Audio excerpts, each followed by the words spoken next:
Chapter 1. The Compound Effect in Action. You know that expression, slow and steady wins the race. Ever heard the story of the tortoise and the hare? Ladies and gentlemen, I'm the tortoise.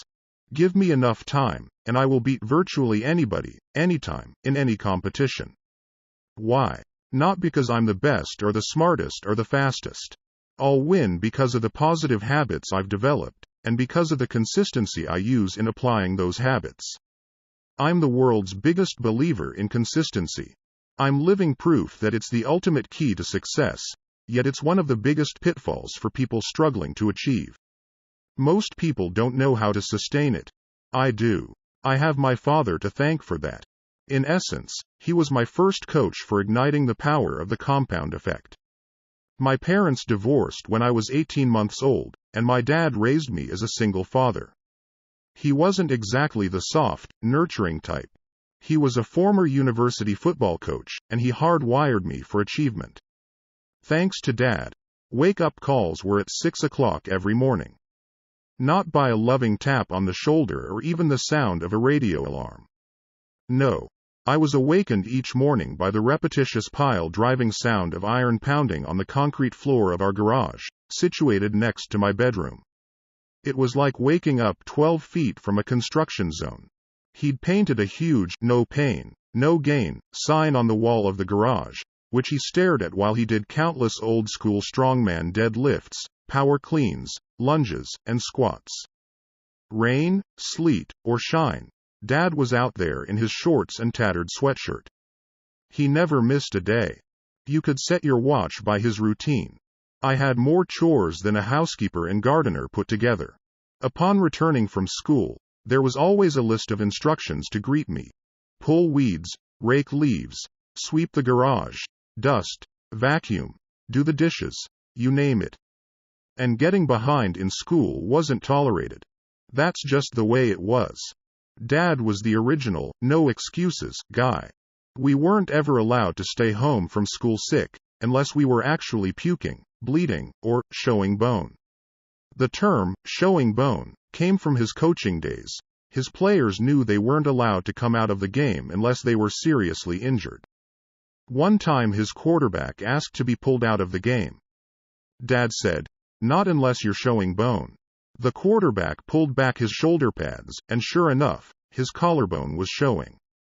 Only then was he allowed to come off the field. One of Dad's core philosophies was, it doesn't matter how smart you are or aren't. You need to make up in hard work what you lack in experience, skill, intelligence, or innate ability. If your competitor is smarter, more talented, or experienced, you just need to work 3 or 4 times as hard. You can still beat them. No matter what the challenge, he taught me to make up in hard work for wherever I might be disadvantaged. Miss free throws at the game? Do 1,000 free throws every day for a month. Not good at dribbling with your left hand? Tie your right hand behind your back and dribble 3 hours a day. Behind in your math? Hunker down, hire a tutor, and work like hell all summer until you get it. No excuses. If you aren't good at something, work harder, work smarter. He walked his talk, too. Dad went from being a football coach to a top salesperson. From there he became the boss, and ultimately, went on to own his own company. But I wasn't given loads of instruction. From the beginning, Dad let us figure it out. He was all about taking personal responsibility. He didn't hammer on us every night about homework, we just had to show up with the results. And, when you did, you were celebrated. If we got good grades, Dad took us to Pring's, an ice cream parlor where you could get these king banana splits, 6 scoops of ice cream and all the fixings. Many times my siblings didn't fare as well in school, so they didn't get to go. Getting to go was a big deal, so you worked your butt off to win the trip. Dad's discipline served as an example for me. Dad was my idol, and I wanted him to be proud of me. I also lived in fear of disappointing him. One of his philosophies is, be the guy who says, no. It's no great achievement to go along with the crowd. Be the unusual guy, the extraordinary guy. That's why I never did drugs. He never harped on me about it, but I didn't want to be that guy who just went along because everyone else was doing it. And I didn't want to let Dad down. Thanks to Dad, by age 12, I'd mastered a schedule worthy of the most efficient CEO. Sometimes I griped and moaned. I was a kid. But even then I secretly liked knowing that I had an edge over my classmates. Dad gave me a serious head start on the discipline and mentality it takes to be dedicated and responsible, to achieve whatever I set out to achieve. It's no accident that the tagline of Success magazine is, "What achievers read." Today, Dad and I joke about what an addictive overachiever he trained me to be. At 18, I was making a six-figure income in my own business. By age 20, I owned my own home in an upscale neighborhood. By age 24, my income grew to more than $1 million a year, and by age 27, I was officially a self-made millionaire with a business that brought in more than $50 million in revenue. That just about brings us to the present day, because I'm not yet 40, but I have enough money and assets to last my family the rest of my life. There are lots of ways to screw up a kid, Dad says. At least my way was a pretty good one. You seem to have done pretty well. So, while I admit that I've had to practice sitting on my hands and being present in the moment, or chilling out peacefully in a beach chair from time to time, without taking a pile of business books or self-improvement CDs with me, I'm grateful for the success skills I learned from my dad and my other mentors along the way. The compound effect reveals the secret behind my success. I'm a true believer in the compound effect because Dad made sure that I lived it, each and every day, until I couldn't live any other way if I tried. But if you're like most people, you're not a true believer. There are lots of perfectly understandable reasons why. You haven't had the same coaching and example showing you what to do. You haven't experienced the payoff of the compound effect. As a society, we have been deceived. We've been hypnotized by commercial marketing, which convinces you of problems you don't have and sells you on the idea of insta-fixes to cure them. We've been socialized to believe in the fairy tale endings found in movies and novels. We've lost sight of the good, old-fashioned value of hard and consistent work. Let's examine these hurdles one by one. You haven't experienced the payoff of the compound effect. The compound effect is the principle of reaping huge rewards from a series of small, smart choices. What's most interesting about this process to me is that, even though the results are massive, the steps, in the moment, don't feel significant. Whether you're using this strategy for improving your health, relationships, finances, or anything else for that matter, the changes are so subtle, they're almost imperceptible. These small changes offer little or no immediate result, no big win, no obvious I told you so payoff. So why bother? Most people get tripped up by the simplicity of the compound effect. For instance, they quit after the 8th day of running because they're still overweight. Or, they stop practicing the piano after 6 months because they haven't mastered anything other than chopsticks. Or, they stop making contributions to their IRA after a few years because they could use the cash, and it doesn't seem to be adding up to much anyway. What they don't realize is that these small, seemingly insignificant steps completed consistently over time will create a radical difference. Let me give you a few detailed examples. Small, smart choices plus consistency plus time equals radical difference. The magic penny. If you were given a choice between taking $3 million in cash this very instant and a single penny that doubles in value every day for 31 days, which would you choose? If you've heard this before, you know the penny gambit is the choice you should make. You know it's the course that will lead to greater wealth. Yet why is it so hard to believe choosing the penny will result in more money in the end? Because it takes so much longer to see the payoff. Let's take a closer look. Let's say you take the cold, hard cash and your friend goes the penny route. On day 5, your friend has 16 cents. You, however, have $3 million. On day 10, it's $5.12 versus your big bucks. How do you think your friend is feeling about her decision? You're spending your millions, enjoying the heck out of it, and loving your choice. After 20 full days, with only 11 days left, Penny Lane has only $5,243. How is she feeling about herself at this point? For all her sacrifice and positive behavior, she has barely more than $5,000. You, however, have $3 million. Then the invisible magic of the compound effect starts to become visible. The same small mathematical growth improvement each day makes the compounded penny worth $10,737,418.24 on day 31, more than 3 times your $3 million. In this example, we see why consistency over time is so important. On day 29, you've got your $3 million. Penny Lane has around $2.7 million. It isn't until day 30 of this 31-day race that she pulls ahead, with $5.3 million. And it isn't until the very last day of this month-long ultramarathon that your friend blows you out of the water. She ends up with $10,737,418.24 to your $3 million. Very few things are as impressive as the magic of compounding pennies. Amazingly, this force is equally powerful in every area of your life. Here's another example. 3 friends. Let's take 3 buddies who all grew up together.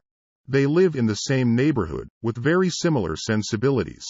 Each makes around $50,000 a year.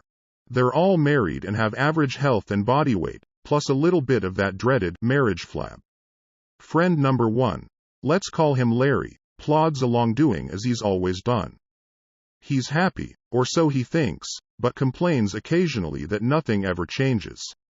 Friend number 2, Scott, starts making some small, seemingly inconsequential, positive changes. He begins reading 10 pages of a good book per day and listening to 30 minutes of something instructional or inspirational on his commute to work. Scott wants to see changes in his life, but doesn't want to make a fuss over it. He recently read an interview with Dr. Mehmet Oz in Success magazine and chose one idea from the article to implement in his life.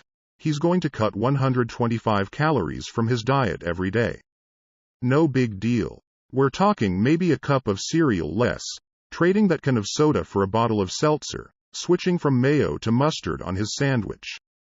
Doable. He's also started walking a couple thousand extra steps per day, less than a mile. No grand acts of bravery or effort. Stuff anyone could do. But Scott is determined to stick with these choices, knowing that even though they're simple, he could also easily be tempted to abandon them. Friend number 3, Brad, makes a few poor choices. He recently bought a new big screen TV so he can watch more of his favorite programs.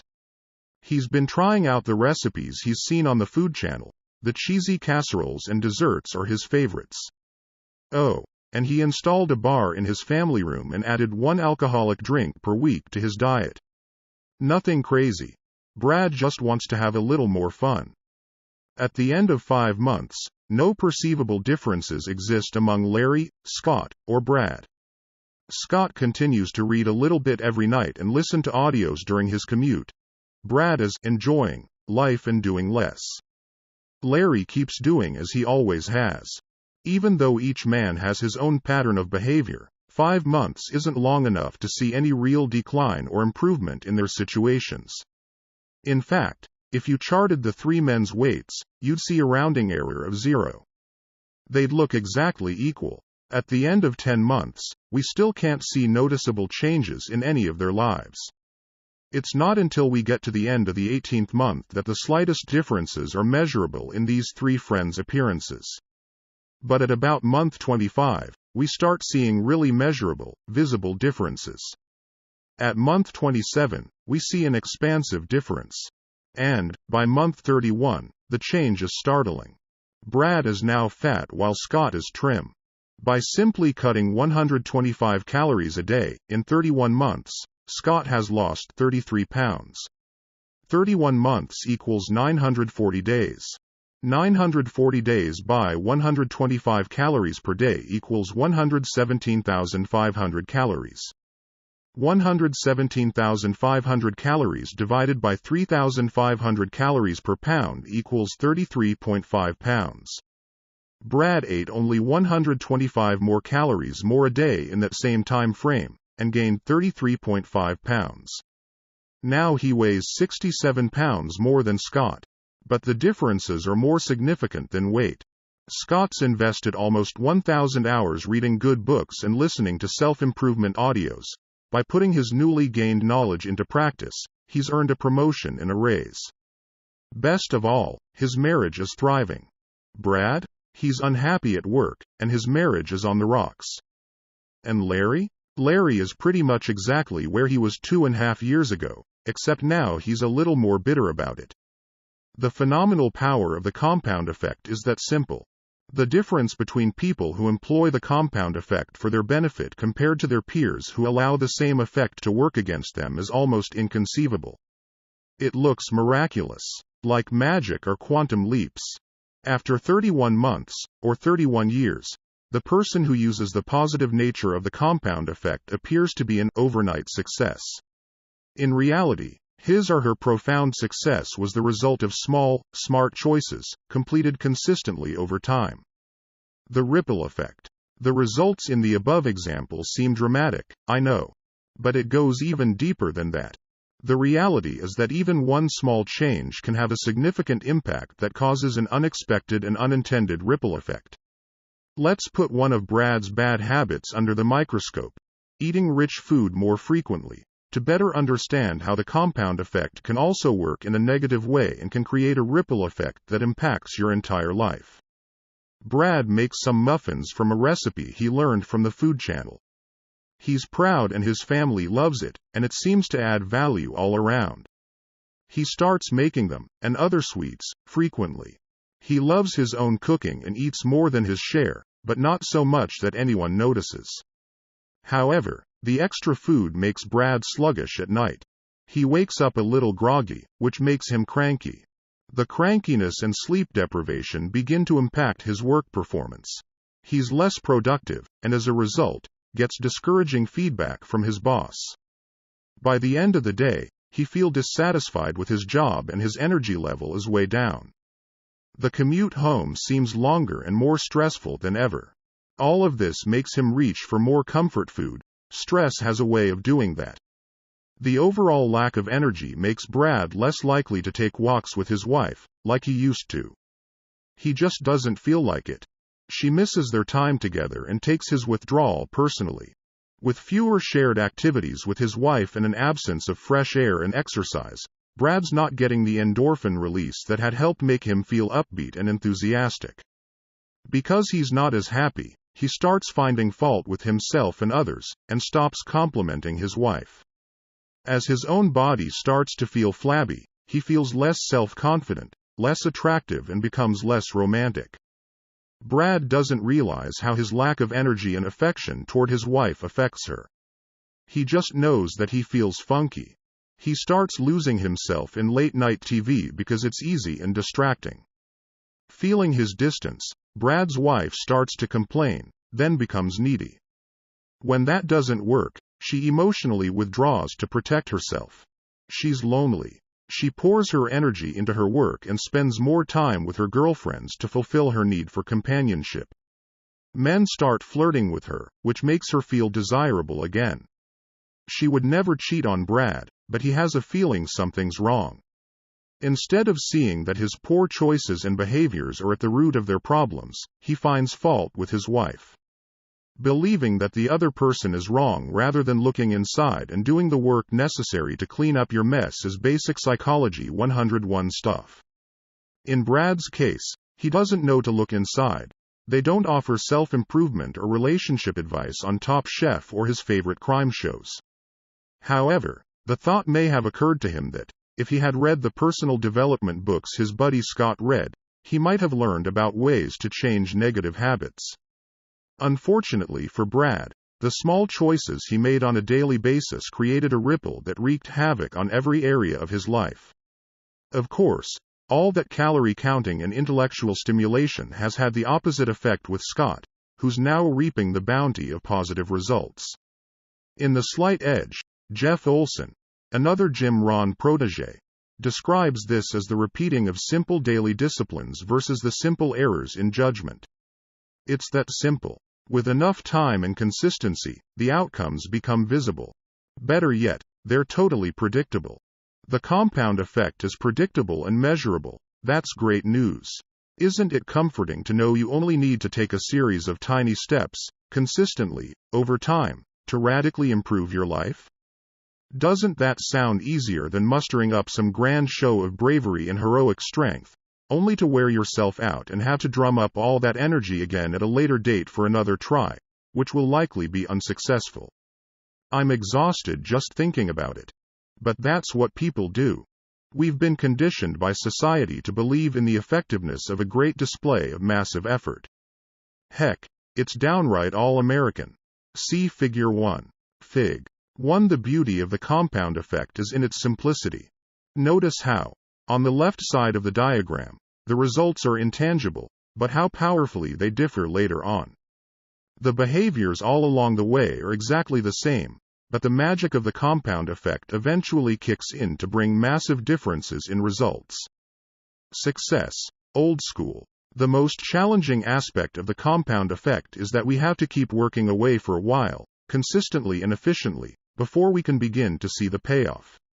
Our grandparents knew this, though they didn't spend their evenings glued to the TV watching infomercials about how to have thin thighs in 30 days or a real estate kingdom in 6 months.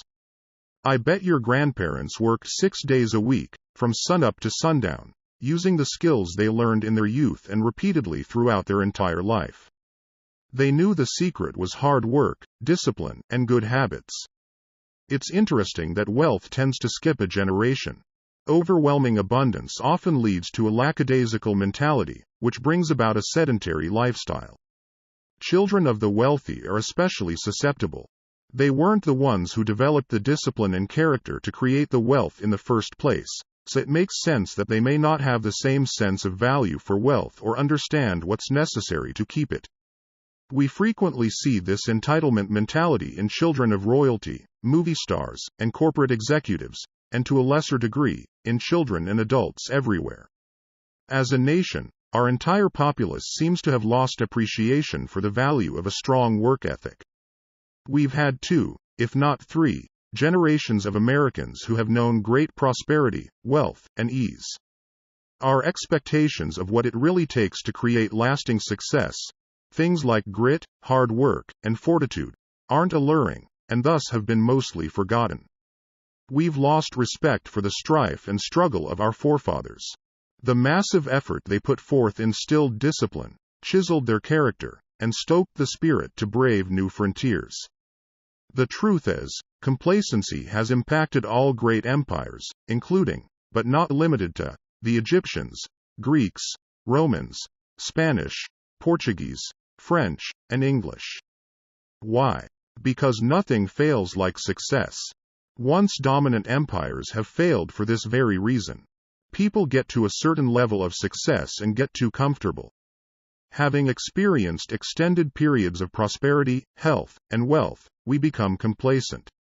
We stop doing what we did to get us there. We become like the frog in the boiling water that doesn't jump to his freedom because the warming is so incremental and insidious that he doesn't notice he's getting cooked. If we want to succeed, we need to recover our grandparents' work ethic. It's time to restore our character, if not for the sake of saving America, at least for your own greater success and achievement. Don't buy into the genie in a lamp idea. You can sit on your couch waiting to attract checks in your mailbox, rub crystals together, walk on fire, channel that 2,000-year-old guru, or chant affirmations if you want to, but much of that is hocus-pocus commercialism manipulating you by appealing to your weaknesses. Real and lasting success requires work, and lots of it. I have a quick, real-time story to illustrate this nothing fails like success concept. A great new restaurant opened up close to my home on the beach in San Diego. In the beginning, the place was always immaculate. The hostess had a big, welcoming smile for everyone. The service was impeccable. The manager came over and assured it, and the food was sensational. Soon, people started lining up to eat there and would often wait more than an hour to be seated. Then, unfortunately, the restaurant's staff began to take its success for granted. The hostess became snooty, the service staff disheveled and curt, and the food quality hit or miss. The place was out of business within 18 months.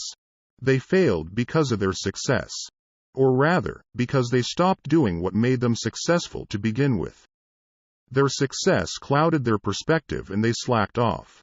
Microwave mentality. Understanding the compound effect will rid you of insta results expectation.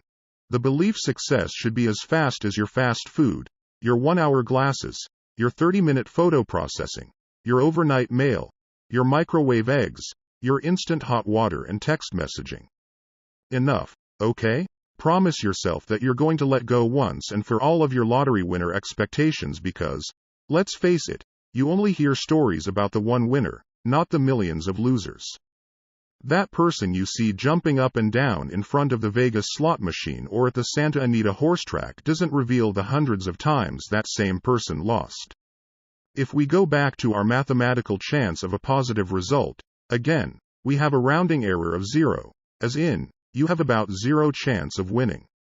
Harvard psychologist Daniel Gilbert, author of Stumbling on Happiness, says that if we gave lottery losers each 30 seconds on TV to announce not, I won, but I lost, it would take almost 9 years to get through the losers of a single drawing.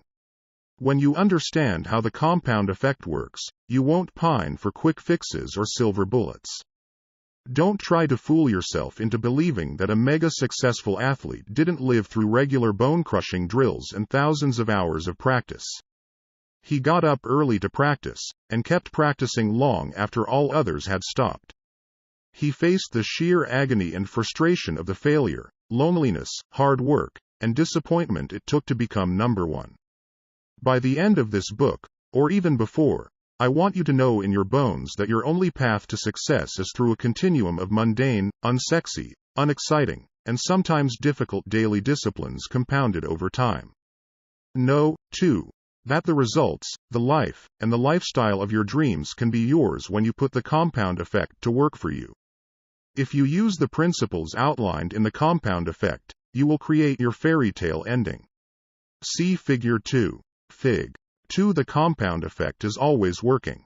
You can choose to make it work for you, or you can ignore it and experience the negative effects of this powerful principle. It doesn't matter where you are on this graph. Starting today, you can decide to make simple, positive changes and allow the compound effect to take you where you want to go. Have I made my point? Good. Join me in the next chapter, where we will focus on the one thing that controls your life. Every victory or defeat, triumph or failure has started with this. Everything you have or don't have in your life right now has been because of this. Learn to change this, and you can change your life. Let's discover what this is. Put the compound effect to work for you. Summary action steps. Write out a few excuses you might be clinging to, e.g., not smart enough, no experience, wrong upbringing, don't have the education, etc. Decide to make up in hard work and personal development to outcompete anyone, including your old self. B. Scott. Write out the half-dozen small, seemingly inconsequential steps you can take every day that can take your life in a completely new and positive direction. Don't be Brad. Write down the small, seemingly inconsequential actions you can stop doing that might be compounding your results downward. List a few areas, skills, or outcomes where you have been most successful in the past. Consider whether you could be taking those for granted and are not continuing to improve, and are therefore in jeopardy of having that complacency lead to future failure. Chapter 2. Choices. We all come into this world the same, naked, scared, and ignorant. After that grand entrance, the life we end up with is simply an accumulation of all the choices we make. Our choices can be our best friend or our worst enemy. They can deliver us to our goals or send us orbiting into a galaxy far, far away. Think about it. Everything in your life exists because you first made a choice about something. Choices are at the root of every one of your results. Each choice starts a behavior that over time becomes a habit. Choose poorly, and you just might find yourself back at the drawing board, forced to make new, often harder choices. Don't choose at all, and you've made the choice to be the passive receiver of whatever comes your way. In essence, you make your choices, and then your choices make you.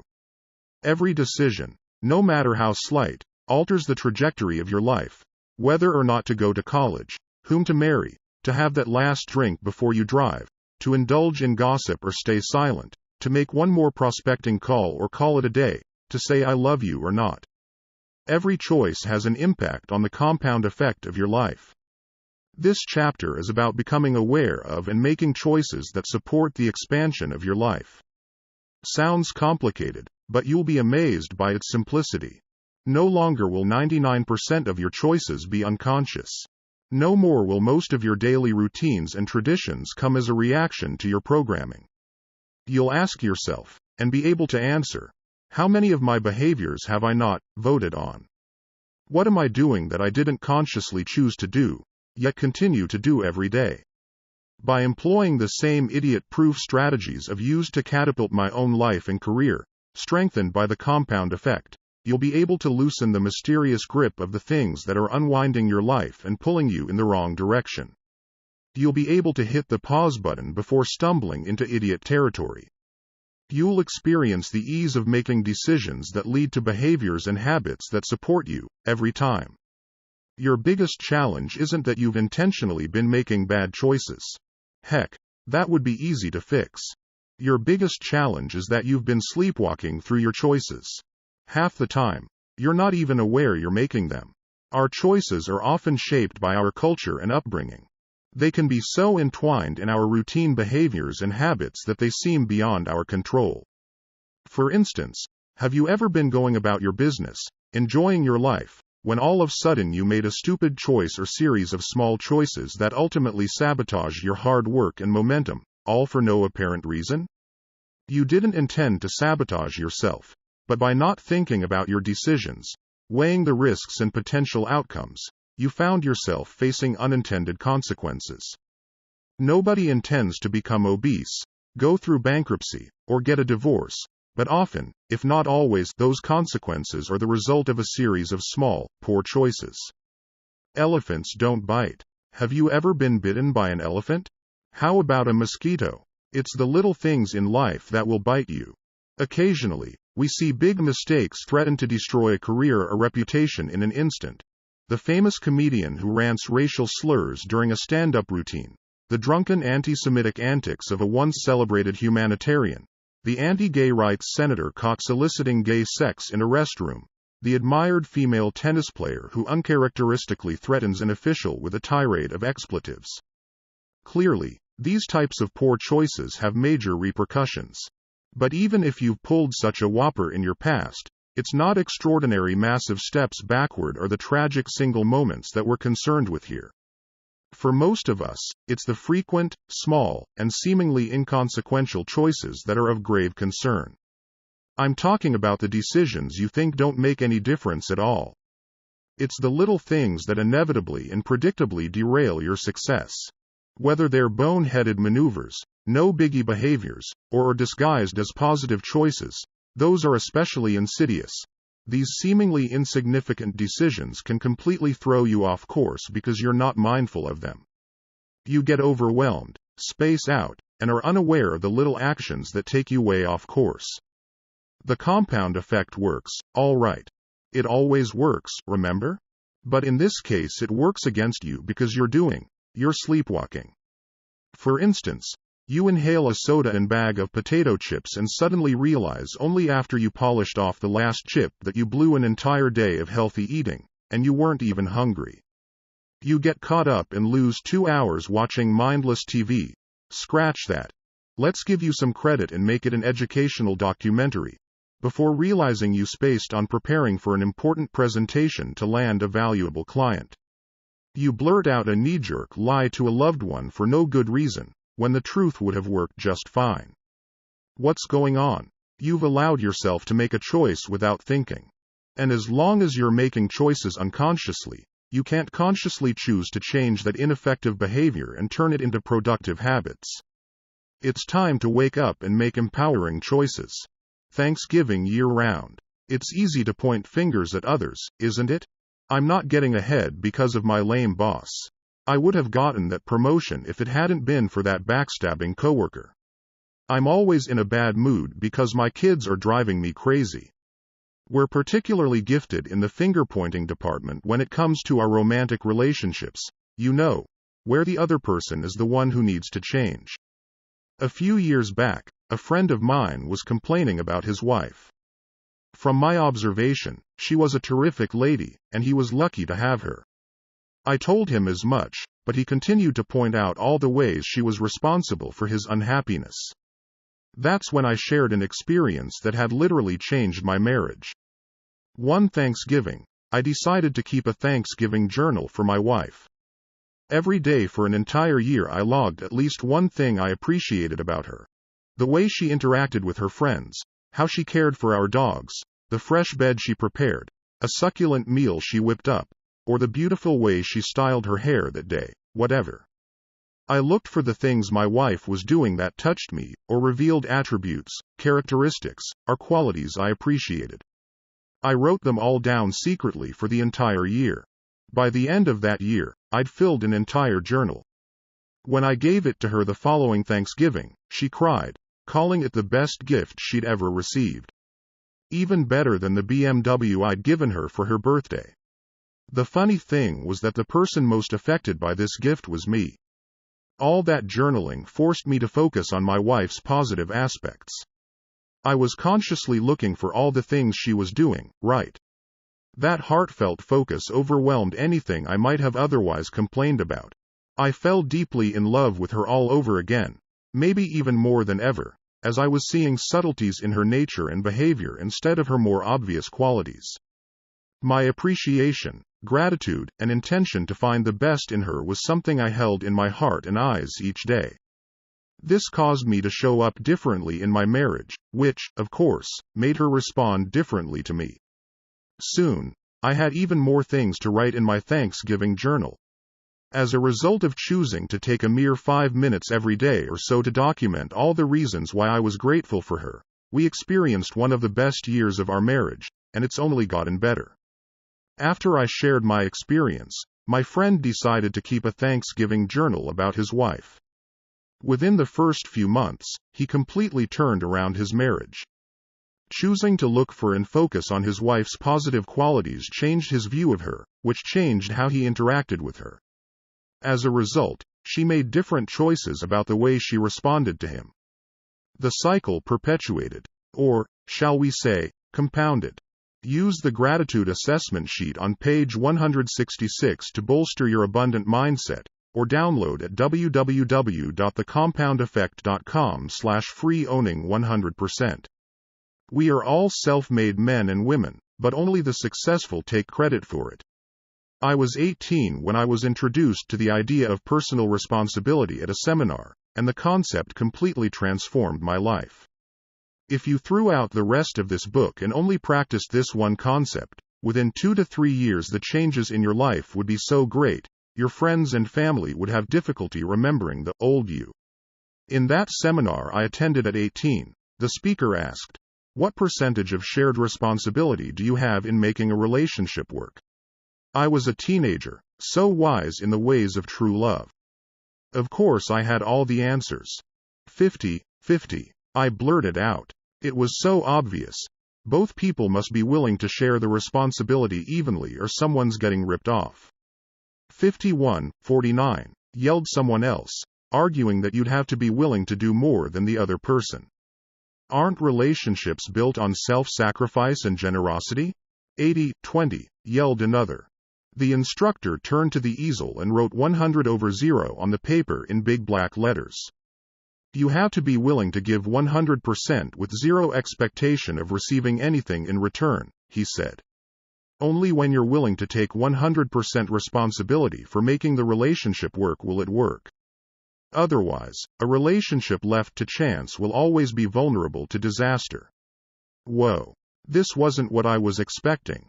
But I quickly understood how this concept could transform every area of my life. If I always took 100% responsibility for everything I experienced, completely owning all of my choices and all the ways I responded to whatever happened to me, I held the power. Everything was up to me. I was responsible for everything I did, didn't do, or how I responded to what was done to me. I know you think you take responsibility for your life. I've yet to ask anybody who doesn't say, of course, I take responsibility for my life. But then you look at how most people operate in the world.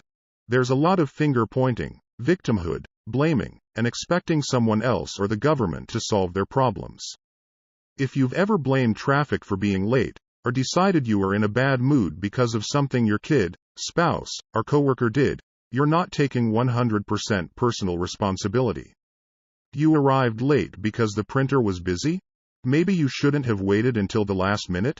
Coworker messed up the presentation? Shouldn't you have double-checked it yourself before delivering it? Not getting along with your unreasonable teen? There are countless fantastic books and classes to help you learn how to deal. You alone are responsible for what you do, don't do, or how you respond to what's done to you. This empowering mindset revolutionized my life. Luck, circumstances, or the right situation wasn't what mattered. If it was to be, it was up to me. I was free to fly. No matter who was elected president, how badly the economy tanked, or what anybody said, did, or didn't do, I was still 100% in control of me. Through choosing to be officially liberated from past, present, and future victimhood, I'd hit the jackpot. I had the unlimited power to control my destiny. Getting lucky. Maybe you believe you're simply unlucky. But really, that's just another excuse. The difference between becoming fabulously rich, happy, and healthy, or broke, depressed, and unhealthy, is the choices you make throughout life. Nothing else will make the difference. Here's the thing about luck. We're all lucky. If you are on the right side of the dirt, have your health, and a little food in your cupboard, you are incredibly lucky. Everyone has the opportunity to be lucky, because beyond having the basics of health and sustenance, luck simply comes down to a series of choices. When I asked Richard Branson if he felt luck played a part in his success, he answered, "Yes, of course, we are all lucky. If you live in a free society, you are lucky. Luck surrounds us every day. We are constantly having lucky things happen to us, whether you recognize it or not. I have not been any more lucky or unlucky than anyone else. The difference is when luck came my way, I took advantage of it." Spoken like a man knighted with wisdom. While we're on the topic, it's my belief that the old adage we often hear, luck is when opportunity meets preparation, isn't enough. I believe there are two other critical components to luck. The complete formula for getting lucky. Preparation, personal growth, plus attitude, belief, mindset, plus opportunity, a good thing coming your way, plus action, doing something about it, equals luck preparation. By consistently improving and preparing yourself, your skills, knowledge, expertise, relationships, and resources, you have the wherewithal to take advantage of great opportunities when they arise, when luck strikes. Then, you can be like Arnold Palmer, who told Success magazine in February of 2009, "It's a funny thing. The more I practice, the luckier I get." Attitude. This is where luck evades most people, and where Sir Richard is spot on with his belief that luck is all around us. It's simply a matter of seeing situations, conversations, and circumstances as fortuitous. You cannot see what you don't look for, and you cannot look for what you don't believe in. Opportunity. It's possible to make your own luck, but the luck I'm talking about here isn't planned for, or it comes faster or differently than expected.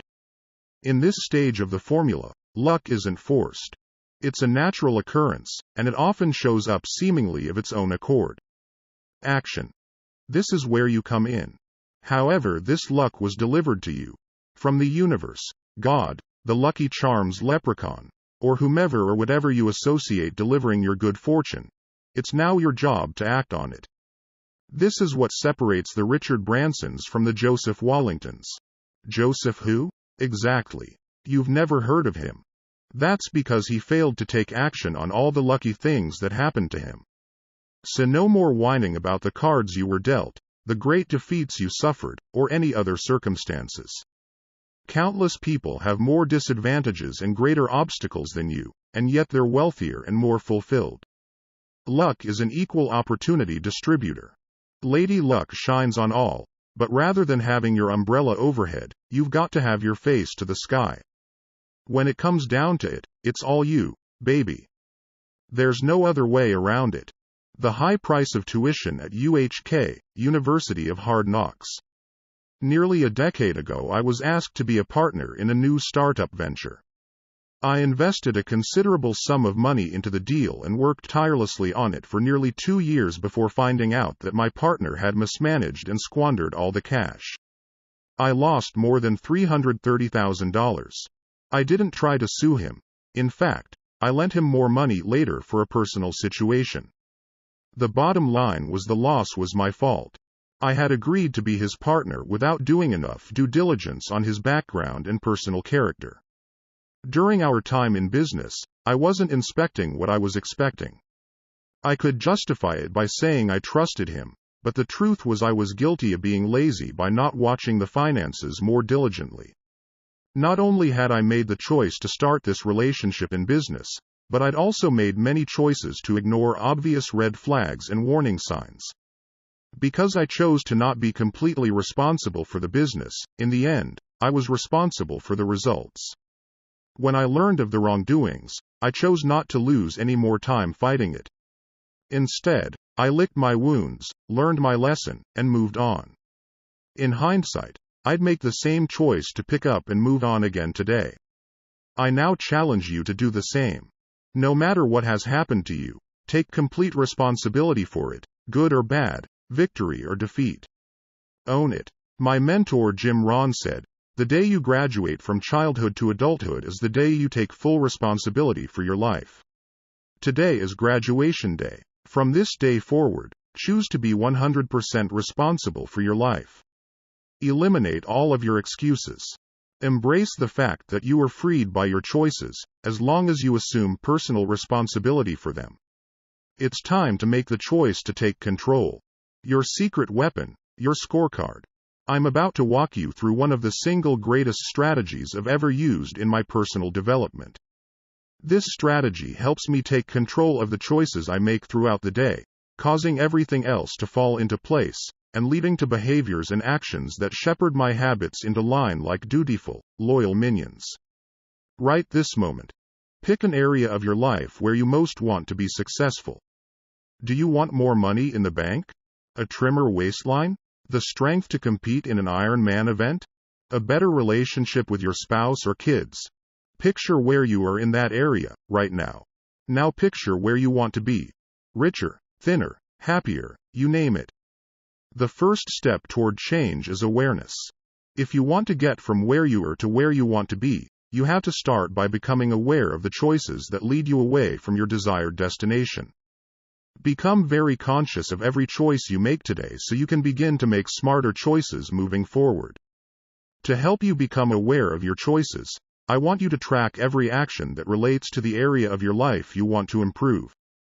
If you've decided you want to get out of debt, you're going to track every penny you pull from your pocket.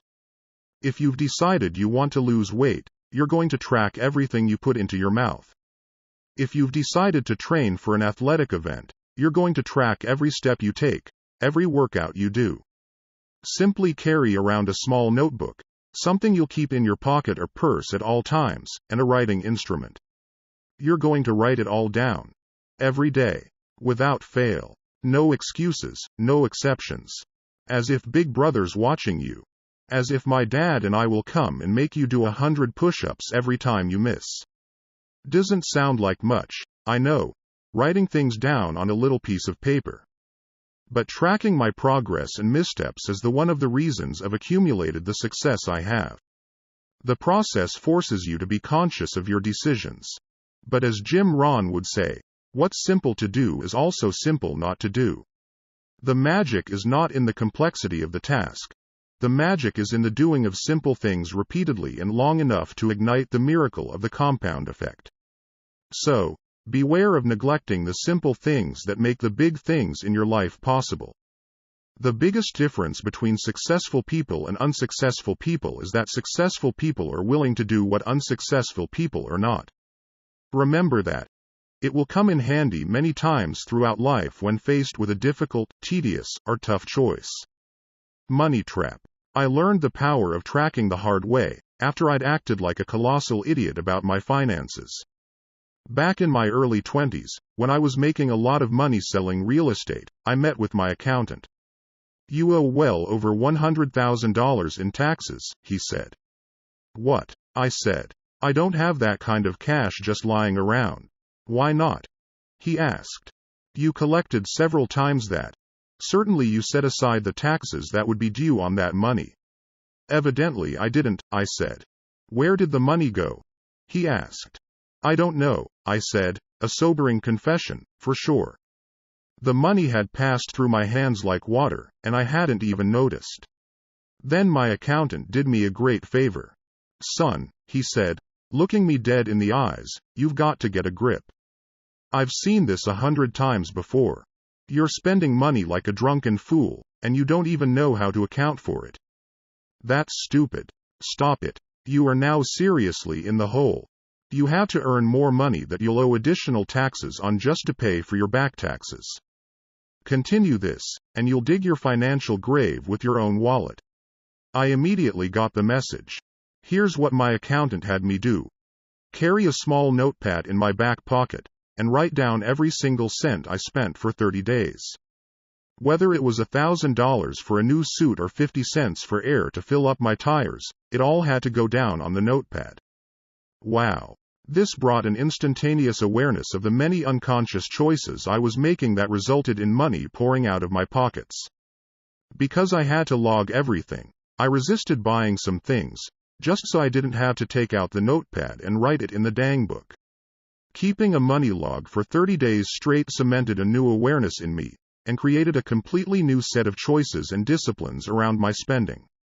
And, since awareness and positive behaviors compound, I found myself being more proactive with money in general, putting away more for retirement, finding areas to save where there was clear waste, and enjoying the fun quotient of money, play money, all the more.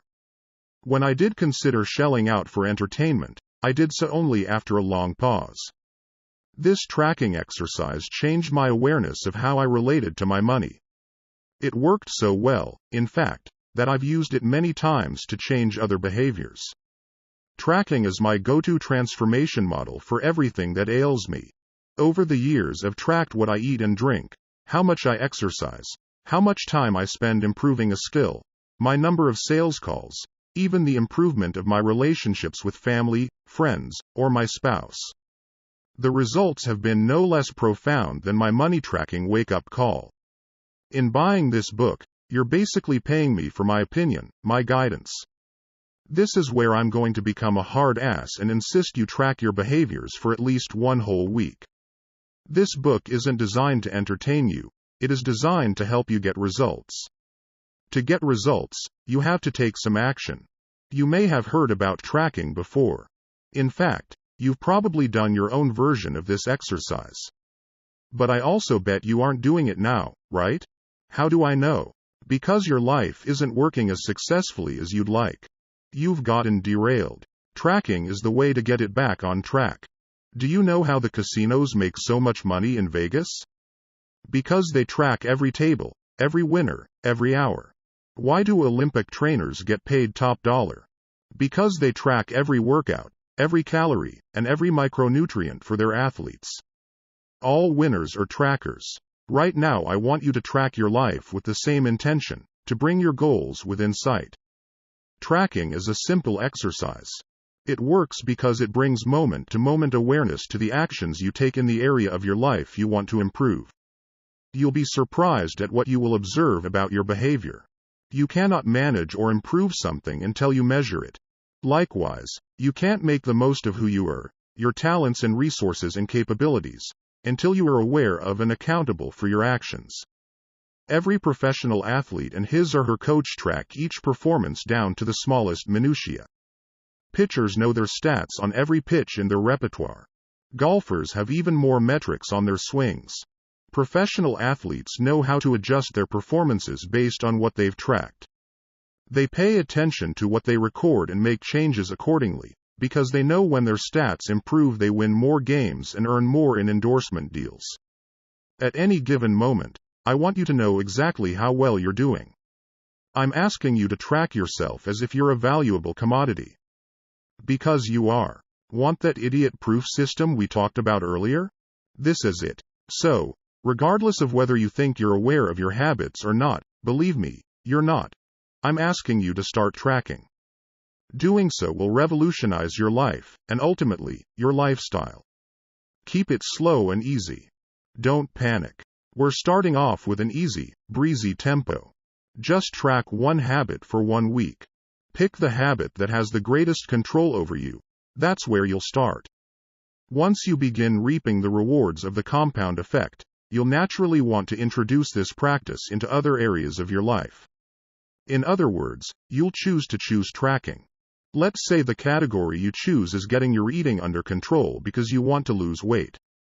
Your task is to write down everything you put in your mouth, from the steak, potatoes, and salad you have at dinner, to those many tiny choices during the day, that handful of pretzels in the break room, that second slice of cheese on your sandwich, that fun-sized candy bar, that sample at Costco, those extra sips of wine after the host tops off your glass. Don't forget the beverages. They all add up, but unless tracked, they're easy to dismiss or forget because they seem so small. Again, merely writing these things down sounds simple, and it is, but only when you do it. That's why I'm asking that you commit to choosing a category and a start date, now, before you turn this page. I am going to start tracking, blank, on, blank. Date per month per year. What will the tracking look like? It will be thorough, as in organized, and relentless, as in constant. Each day you'll start with the date at the top of a fresh page, and start keeping track. What happens after the first week of tracking? You'll probably be in shock. You'll be astonished at how those calories, pennies, minutes have been escaping you. You never even knew that they were there, let alone that they'd vanished. Now, keep going. You're going to track in this one area for 3 weeks. Maybe you're already groaning. You just don't want to do it. But trust me, you'll be so blown away by the results after 1 week you'll sign yourself up for another 2. I can practically guarantee it. Why 3 weeks? You've heard psychologists say that something doesn't become a habit until you practice it for 3 weeks. It's not an exact science, but it's a good benchmark, and it has worked for me. So, ideally, I want you to stick with your choice to track your behaviors for 21 days. If you refuse, I'm not going to lose anything. Heck, it's not my waistline, cardiovascular health, bank balance, or relationship you're messing with. But, seriously, you're reading this book because you want to change your life, right? And I promised you it was going to take slow, steady work, didn't I? This one action isn't easy, but it's simple and doable. So do it. Promise yourself to start today. For the next 3 weeks, choose to carry around your own small notepad, or large one, if that's more enticing, and write every single thing down in your category. What happens in 3 weeks? You move from the shock that follows the first week to the happy surprise of seeing how merely becoming conscious of your actions begins to shape them. You'll find yourself asking, do I really want that candy bar? I'm gonna have to haul out my notebook and write it down, and I'll feel a little sheepish. That's 200 calories saved right there. Turn down that candy bar every day, and in a little more than 2 weeks, you'll have already lost a pound. You'll start adding up that $4 coffee on the way to work and realize, holy cow. I've just spent $60 on coffee in 3 weeks. Hey, that's $1,000 a year. Or, compounded, that's $51,833.79 in 20 years. How much do you really need to stop for coffee? See Figure 3. Fig. 3. The real cost of a $4 a day coffee habit over 20 years is $51,833.79. That's the power of the compound effect. Come again? Am I saying that your $4 a day coffee habit is going to cost you $51,833.79 in 20 years? Yes, I am. Did you know that every dollar you spend today, no matter where you spend it, is costing you nearly $5 in only 20 years, and $10 in 30 years?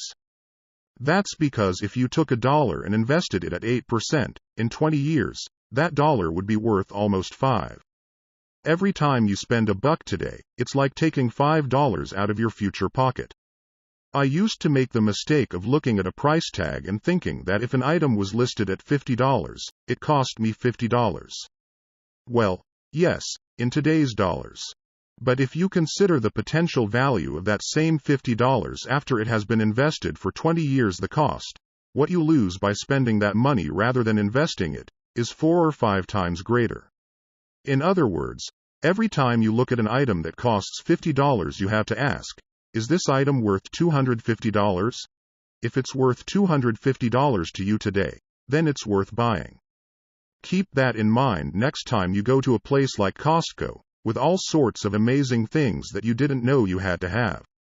You go in to buy $25 worth of necessities and walk out with $400 of stuff instead. My garage looks like a Costco graveyard. Next time you walk into one of those bargain basement stores, assess things from this future value standpoint. Chances are you'll put down that $50 crepe maker, so future you will have $250 more in the bank. Make the correct choice every day, every week for many years, and you can quickly see how you can become financially abundant. When you track with this awareness, you'll find yourself showing up in your life very differently. You'll be able to ask yourself, is having a coffee once every workday worth the eventual price of a Mercedes-Benz? Because that's what it's costing you. Even more than that, you're not sleepwalking anymore. You're aware and conscious and making better choices. All from a little notebook and pen. Simply amazing, isn't it? The unsung, unseen hero. Once you start tracking your life, your attention will be focused on the smallest things you're doing right, as well as the smallest things you're doing wrong. And when you choose to make even the smallest course corrections consistently, over time, you'll begin to see amazing results. But don't expect immediate fanfare. When I say small course corrections, I'm talking truly invisible. Chances are no one's going to notice them anytime soon. There will be no applause. No one's going to send you a congratulations card or a trophy for these disciplines. And yet, eventually, their compounding effect will result in an exceptional payoff. It's the littlest disciplines that pay off over time, the effort and preparation for the great triumph that happened when no one was looking. And yet the results are exceptional. A horse wins by a nose, but gets 10 times the prize money. Is the horse 10 times faster? No, just a little bit better. But it was those extra laps around the track, the extra discipline in the horse's nutrition, or the extra work by the jockey that made the results a slight bit better with compounded rewards. After hundreds of tournaments played and thousands of strokes tallied, the difference between the number 1 ranked golfer and the number 10 golfer is an average of only 1.9 strokes, but the difference in prize money is 5 times, over $10 million versus $2 million. The number 1 golfer isn't 5 times better, not even 50% or even 10% better. In fact, the difference between his average score is only 2.7% better. Yet, the results are 5 times greater. See Figure 4. Fig. 4. The difference between the number 1 ranked golfer and the number 10 golfer is an average of only 1.9 strokes, but the difference in prize money is 5 times. That's the power of the compound effect.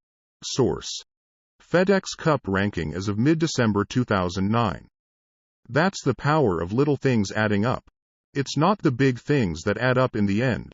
It's the hundreds, thousands, or millions of little things that separate the ordinary from the extraordinary.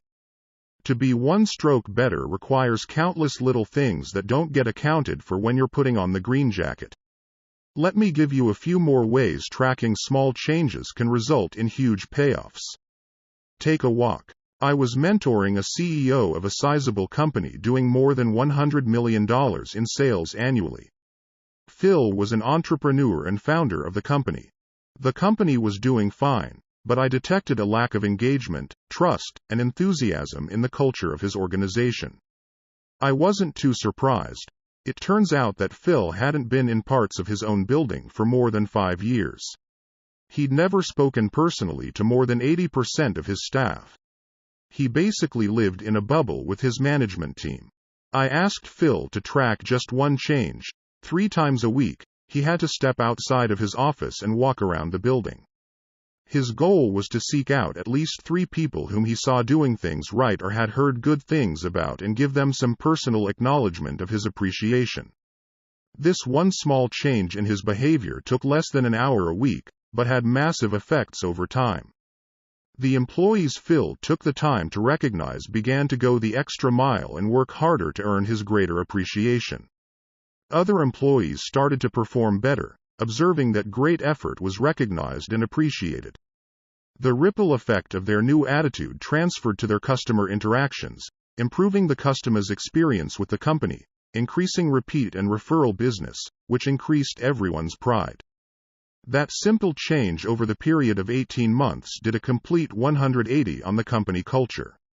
Net profits grew by more than 30% during that time, utilizing the same staff and zero additional investment in marketing. All because Phil committed to one small, seemingly insignificant step done consistently over time. Money tree. 12 years ago I had a wonderful assistant, Kathleen. She earned $40,000 a year at the time. She was tasked to manage the registration table situated at the back of the room during one of my lectures on entrepreneurship and wealth building. The next week she came into my office. "I heard you talk about saving 10% of everything you earn," she told me. "That sounds nice, but there is no way I could do that. It's totally unrealistic." She proceeded to tell me about all her bills and financial obligations. After she wrote them all out, it was obvious there really wasn't any money left over at the end of the month. "I need a raise," she said.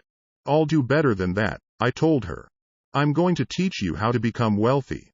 It wasn't the answer she was looking for, but she agreed.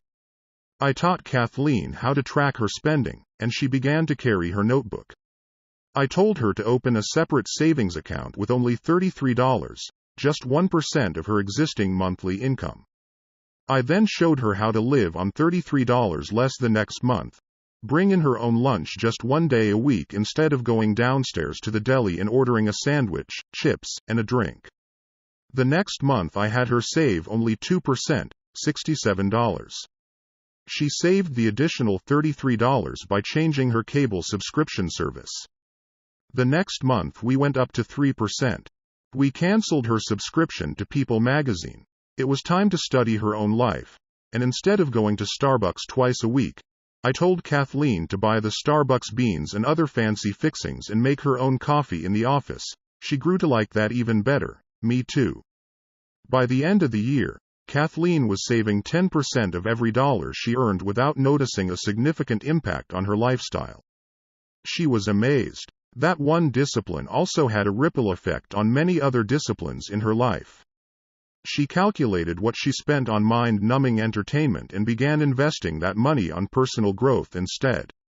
After feeding her mind with several hundred hours of inspirational and instructional content, her creativity started to soar. She brought me several ideas on how we could make and save more money in our organization. She presented me with a plan that she would implement in her spare time, if I promised to reward her with 10% of all the money-saving strategies and 15% of all the new revenue strategies that proved profitable.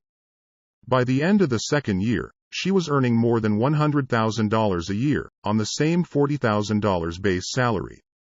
Kathleen eventually started her own independent contract service business that took off. I ran into Kathleen at an airport 2 years ago. She now earns more than $250,000 a year and has saved and created more than $1 million in assets. She's a millionaire. All starting from the choice to take one small step and start saving $33 a month. Time is of the essence. The earlier you start making small changes, the more powerfully the compound effect works in your favor. Suppose your friend listened to Dave Ramsey's advice and began putting $250 a month into an IRA when she got her first job after graduating from college at age 23. You, on the other hand, don't start saving until you're 40. Or maybe you started saving a little earlier but cleaned out your retirement account because you didn't notice any great gains. By the time your friend is 40, she never has to invest another dollar and will have more than $1 million by the age of 67, growing at 8% interest compounded monthly. You continue to invest $250 every month until you reach 67, the normal retirement age for Social Security for those born after 1960. That means you're saving for 27 years in contrast to her 17 years. When you're ready to retire, you'll have less than $300,000 and will have invested $27,000 more than your friend. Even though you saved for many more years and invested much more cash, you still ended up with less than a third of the money you could have had. That's what happens when we procrastinate and neglect necessary behaviors, habits, and disciplines. Don't wait another day to start the small disciplines that will lead you in the direction of your goals. See Figure 5. Are you telling yourself that you're starting so late that you're already way behind the 8 ball and can never catch up? That's just another tired tape in your head. It's time to turn it off. It's never too late to reap the benefits of the compound effect. Suppose you've always wanted to play the piano, but feel it's too late because you're about to turn 40. If you start now, by the time your retirement age, you could be a master, as you'll have been playing for 25 years. The key is to start now. Every great act, every fantastic adventure, starts with small steps. The first step always looks harder than it actually is. But what if 25 years is too long? What if you've only got time or patience for 10 years? In Brian Tracy's book Focal Point, Amicom, 2002, he models how to improve any area of your life by 1,000%. Not 10% or even 100%, but 1,000%. Let me outline it for you. All you have to do is improve yourself, your performance, and your output and earnings by 0.1% each workday. You even get to slack off on weekends. That is 1/1000th. Do you think you could do that? Of course, anyone could do that. Simple. Do it each day of the week, and you'll improve by 0.5% each week. Translation. Not much, equaling 2% each month, which, compounded, adds up to 26% each year.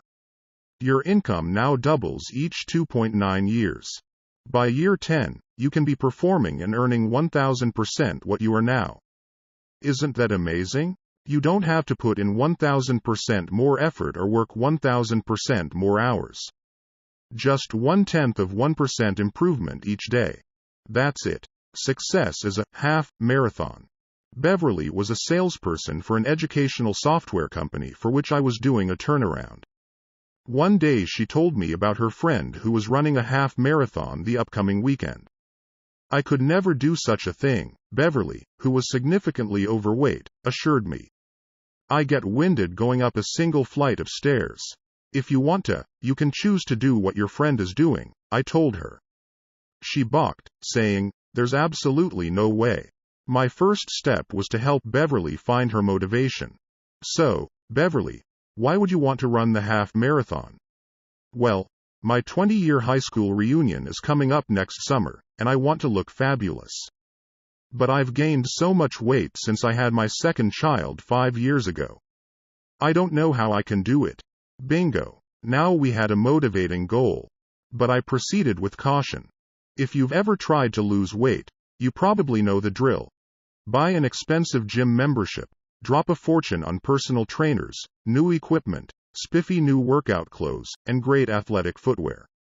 Work out vigorously for a week or so and then turn your elliptical machine into a clothes-drying rack, ditch the gym, and let your sneakers mold in the corner. I wanted to try a better way with Beverly. I knew that if I could get her to choose just one new habit, she'd get hooked, and all the other behaviors would naturally fall into line. I asked Beverly to drive her car around the block and map out a 1-mile loop from her house. Then, I told her to walk the loop 3 times over a period of 2 weeks. Notice that I didn't ask her to start by running the mile. Instead, I started with something, a small, easy task that required no major stretch. Then I had her walk the loop 3 times in 1 week for an additional 2 weeks. Each day she made the choice to continue on.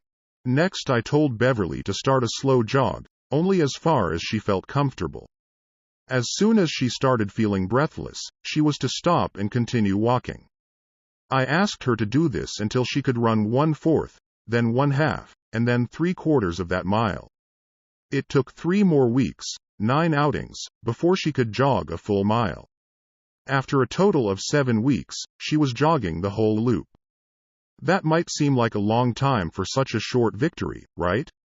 After all, half of a marathon is 13.1 miles. 1 mile is nothing.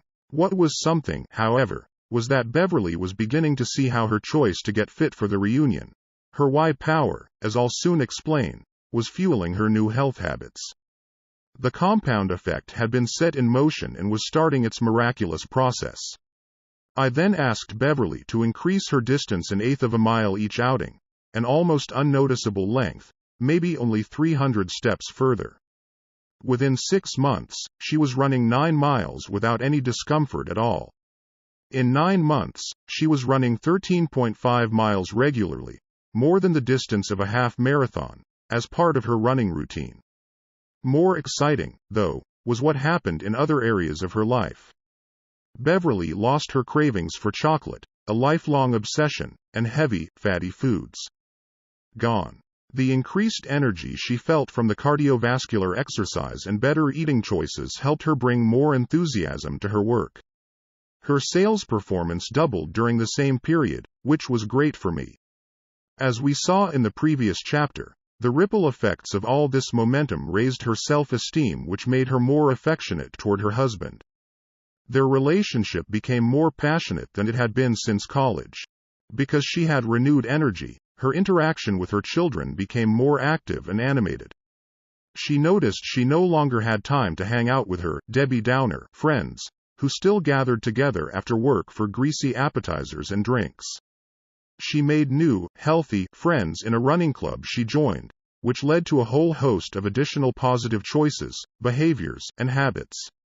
Following that first conversation in my office and Beverly's decision to find her why power and commit to a series of small steps, she lost more than 40 pounds, becoming a walking and running billboard for fit and empowered women. Today, Beverly runs full marathons. Your life is the product of your moment-to-moment choices. In our Success CD, May 2010, TV's Biggest Loser fitness trainer Jillian Michaels shared with me a powerful childhood story. When I was a kid, my mom would have these elaborate Easter egg hunts for me.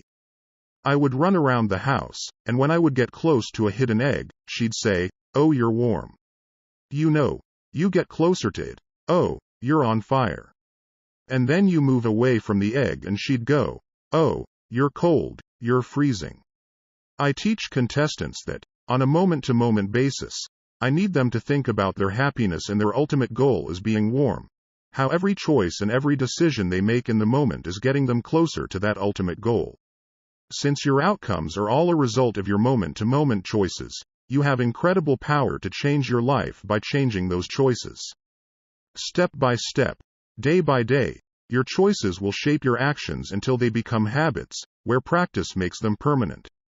Losing is a habit. So is winning. Now let's work on permanently instilling winning habits into your life.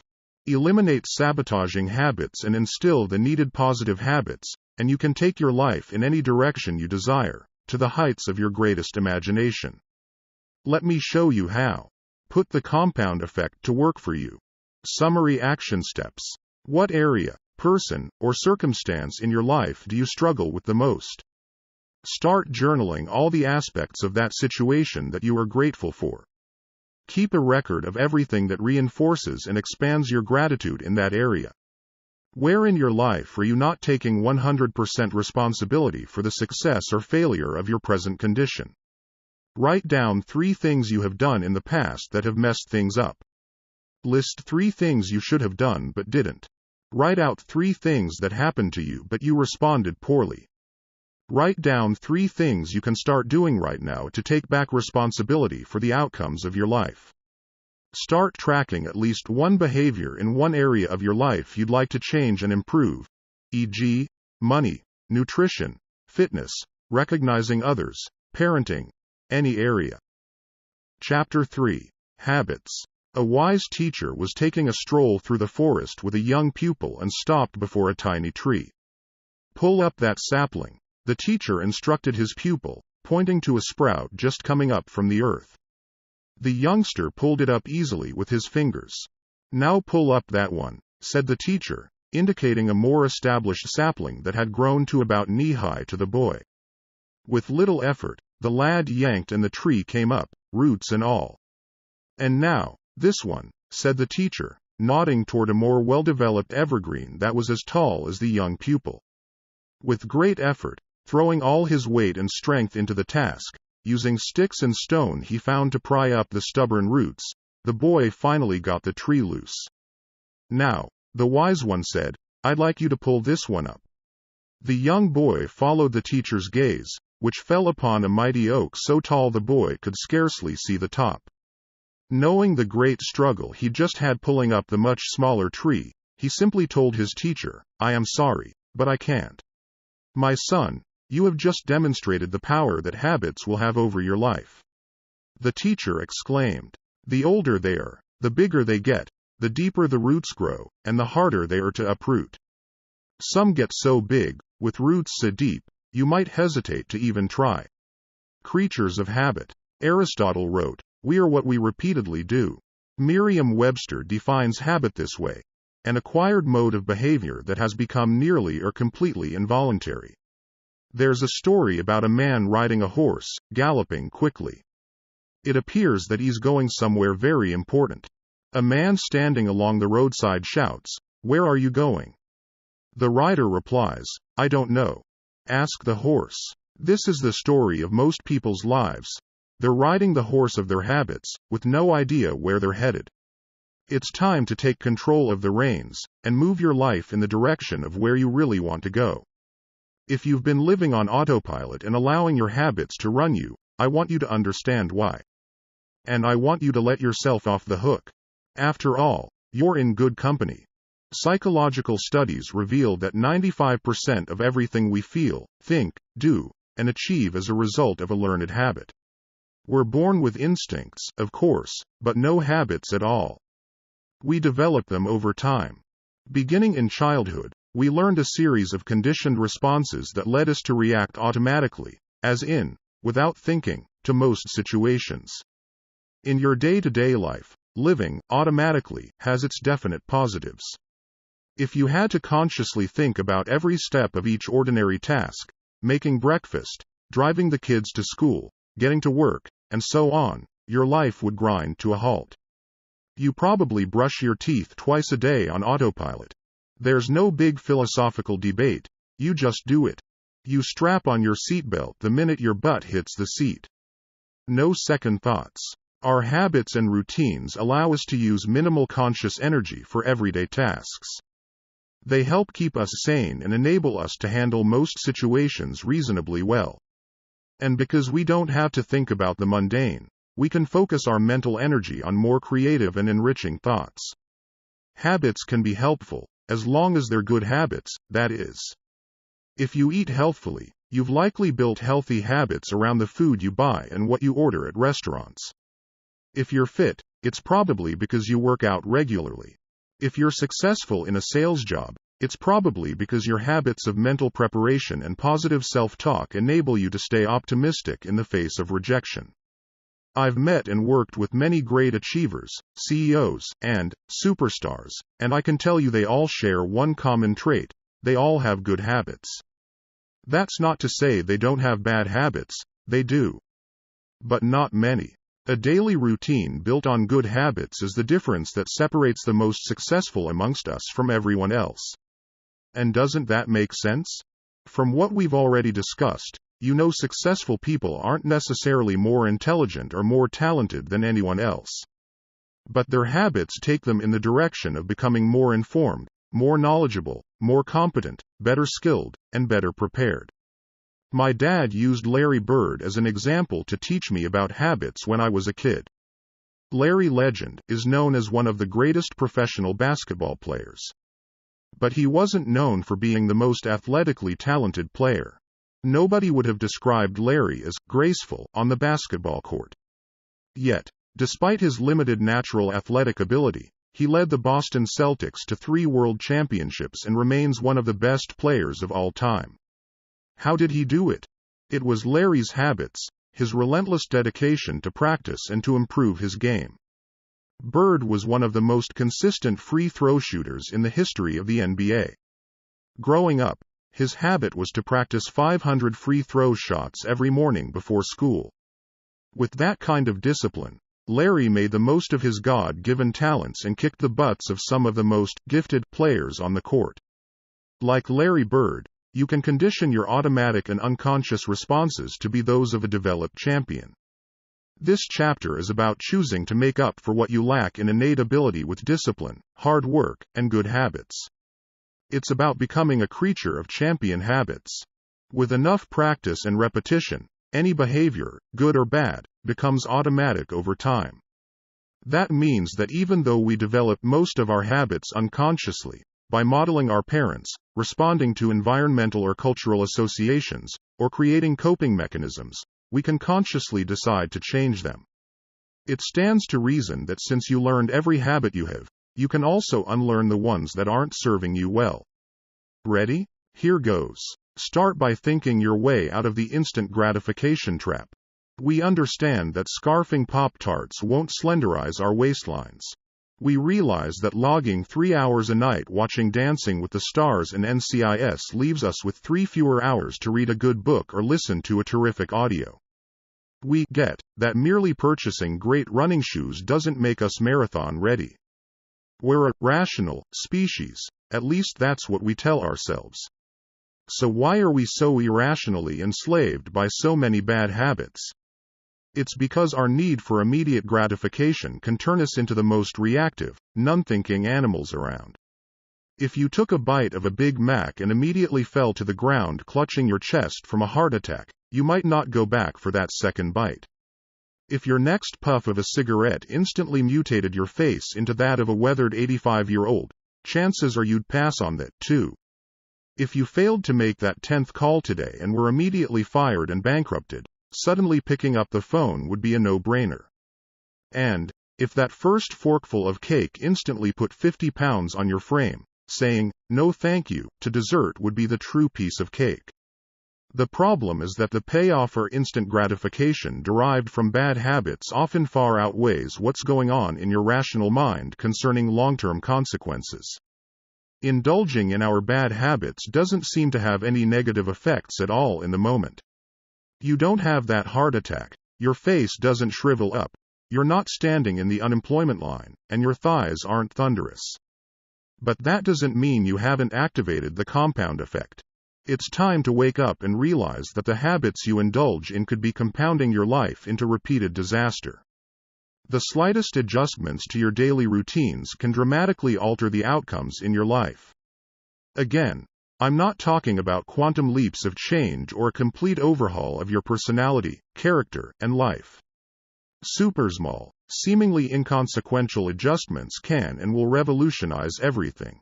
The best illustration I can give you to emphasize the power of small adjustments is that of a plane traveling from Los Angeles to New York City. If the nose of the plane is pointed only 1% off course, almost an invisible adjustment when the plane's sitting on the tarmac in Los Angeles, it will ultimately end up about 150 miles off course, arriving either upstate in Albany or in Dover, Delaware. Such is the case for your habits. A single poor habit, which doesn't look like much in the moment, can ultimately lead you miles off course from the direction of your goals and the life you desire. See Figure 6. Most people drift through life without devoting much conscious energy to figuring out specifically what they want and what they need to do to take themselves there. I want to show you how to ignite your passion and help you aim your unstoppable creative power in the direction of your heart's dreams and desires. Uprooting bad habits that have grown into mighty oaks is going to be arduous and difficult. To see the process through will require something greater than even the most relentless determination. Willpower alone won't cut it. The power of small adjustments. A 1% change in course results in being 150 miles off course. Finding your mojo, your why power. Assuming willpower is what you need to change your habits is akin to trying to keep a hungry grizzly bear out of your picnic basket by covering it with a napkin. To fight the bear of your bad habits, you need something stronger. When you're having trouble doing the hard work of achieving your goals, It's common to believe you simply lack willpower. I disagree. It's not enough to choose to be successful. What's going to keep you consistent with the new positive choices you need to make? What's going to stop you from falling back into your mindless bad habits? What's going to be different this time versus the times you've tried and failed before? As soon as you get the slightest bit uncomfortable, you're going to be tempted to slide back into your old, comfortable routine.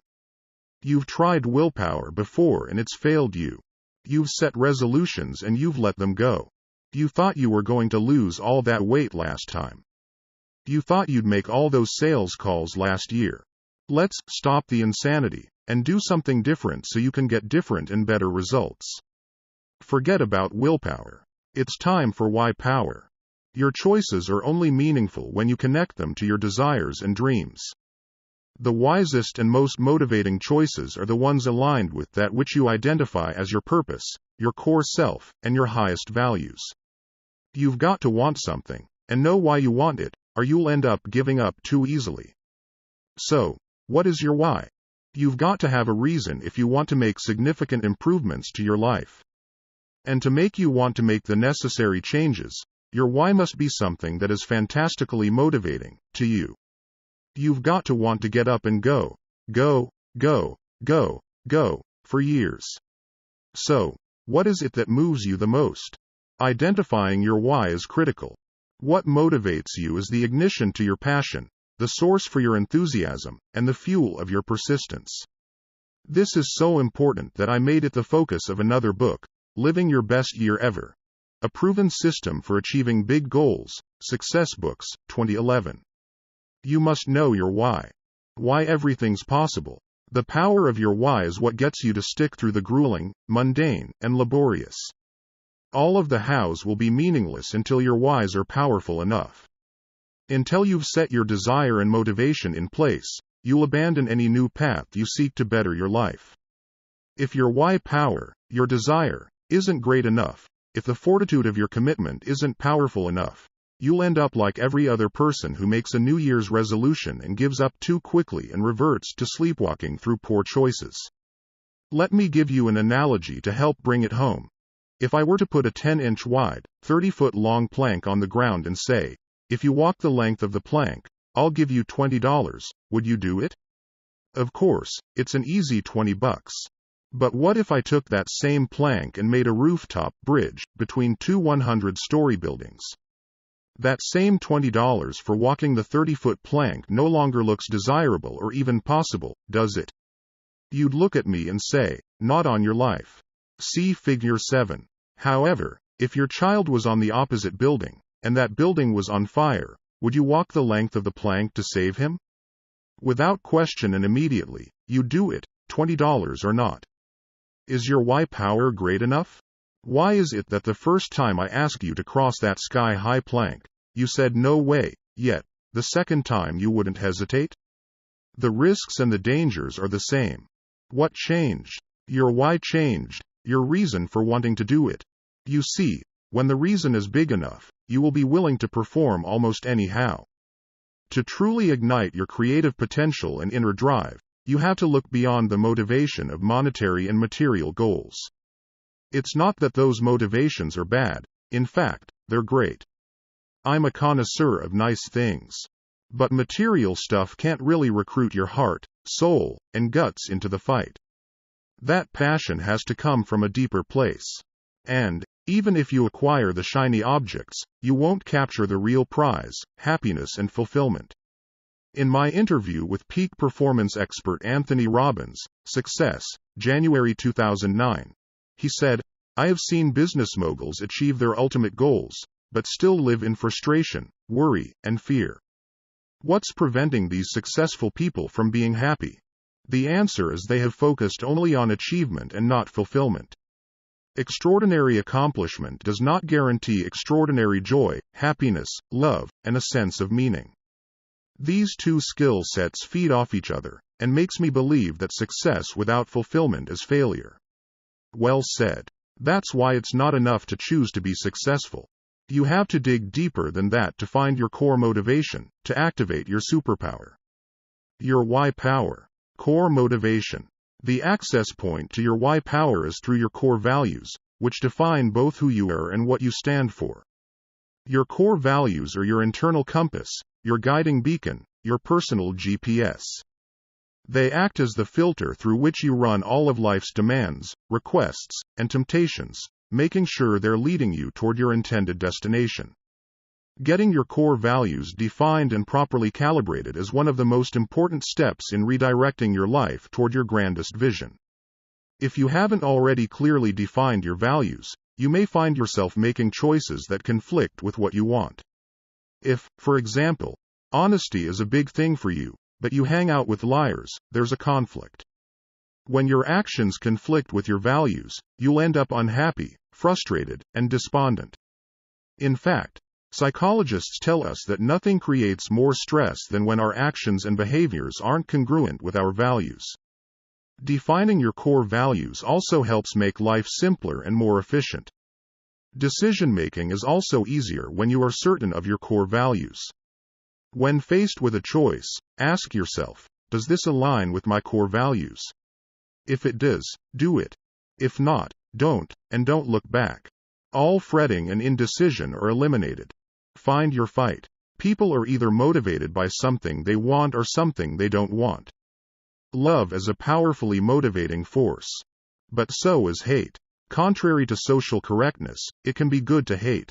Hate disease, hate injustice, hate ignorance, hate complacency, and so on. Sometimes identifying an enemy lights your fire. Some of my greatest motivation, determination, and dogged persistence came when I had an enemy to fight. In history, the most transformational stories and political revolutions came about as a result of fighting an enemy. David had Goliath. America had the British. Luke had Darth Vader. Rocky had Apollo Creed. 20-somethings have the man. Rush Limbaugh has the liberals. Lance Armstrong has cancer. Apple has Microsoft. Microsoft has Apple. We could go on, but you get the point. Enemies give us a reason to stand tall with courage. Having to fight challenges your skills, your character, and your resolve. It forces you to assess and exercise your talents and abilities. Without a motivating fight, we can become fat and lazy. We lose our strength and purpose. Some of my mentorship clients worry that their why power derives from less than noble goals. They feel guilty for wanting to prove the naysayers wrong, or wanting to get back at the person who said they'd never amount to anything, or beat the competition, or finally one-up a sibling who always dominated them. But, really, it doesn't matter what the motivation is, as long as it is legal and moral. You don't have to be motivated for great humanitarian reasons. What matters is that you feel fully motivated. Sometimes that motivation can help you use a powerfully negative emotion or experience to create an even more powerful and successful end. This is certainly true of one of history's most celebrated football coaches, Pete Carroll. When we featured Carroll in Success magazine in September of 2008, he explained his early motivation like this: "When I grew up, I was a little dink. I couldn't do much because I was just too small.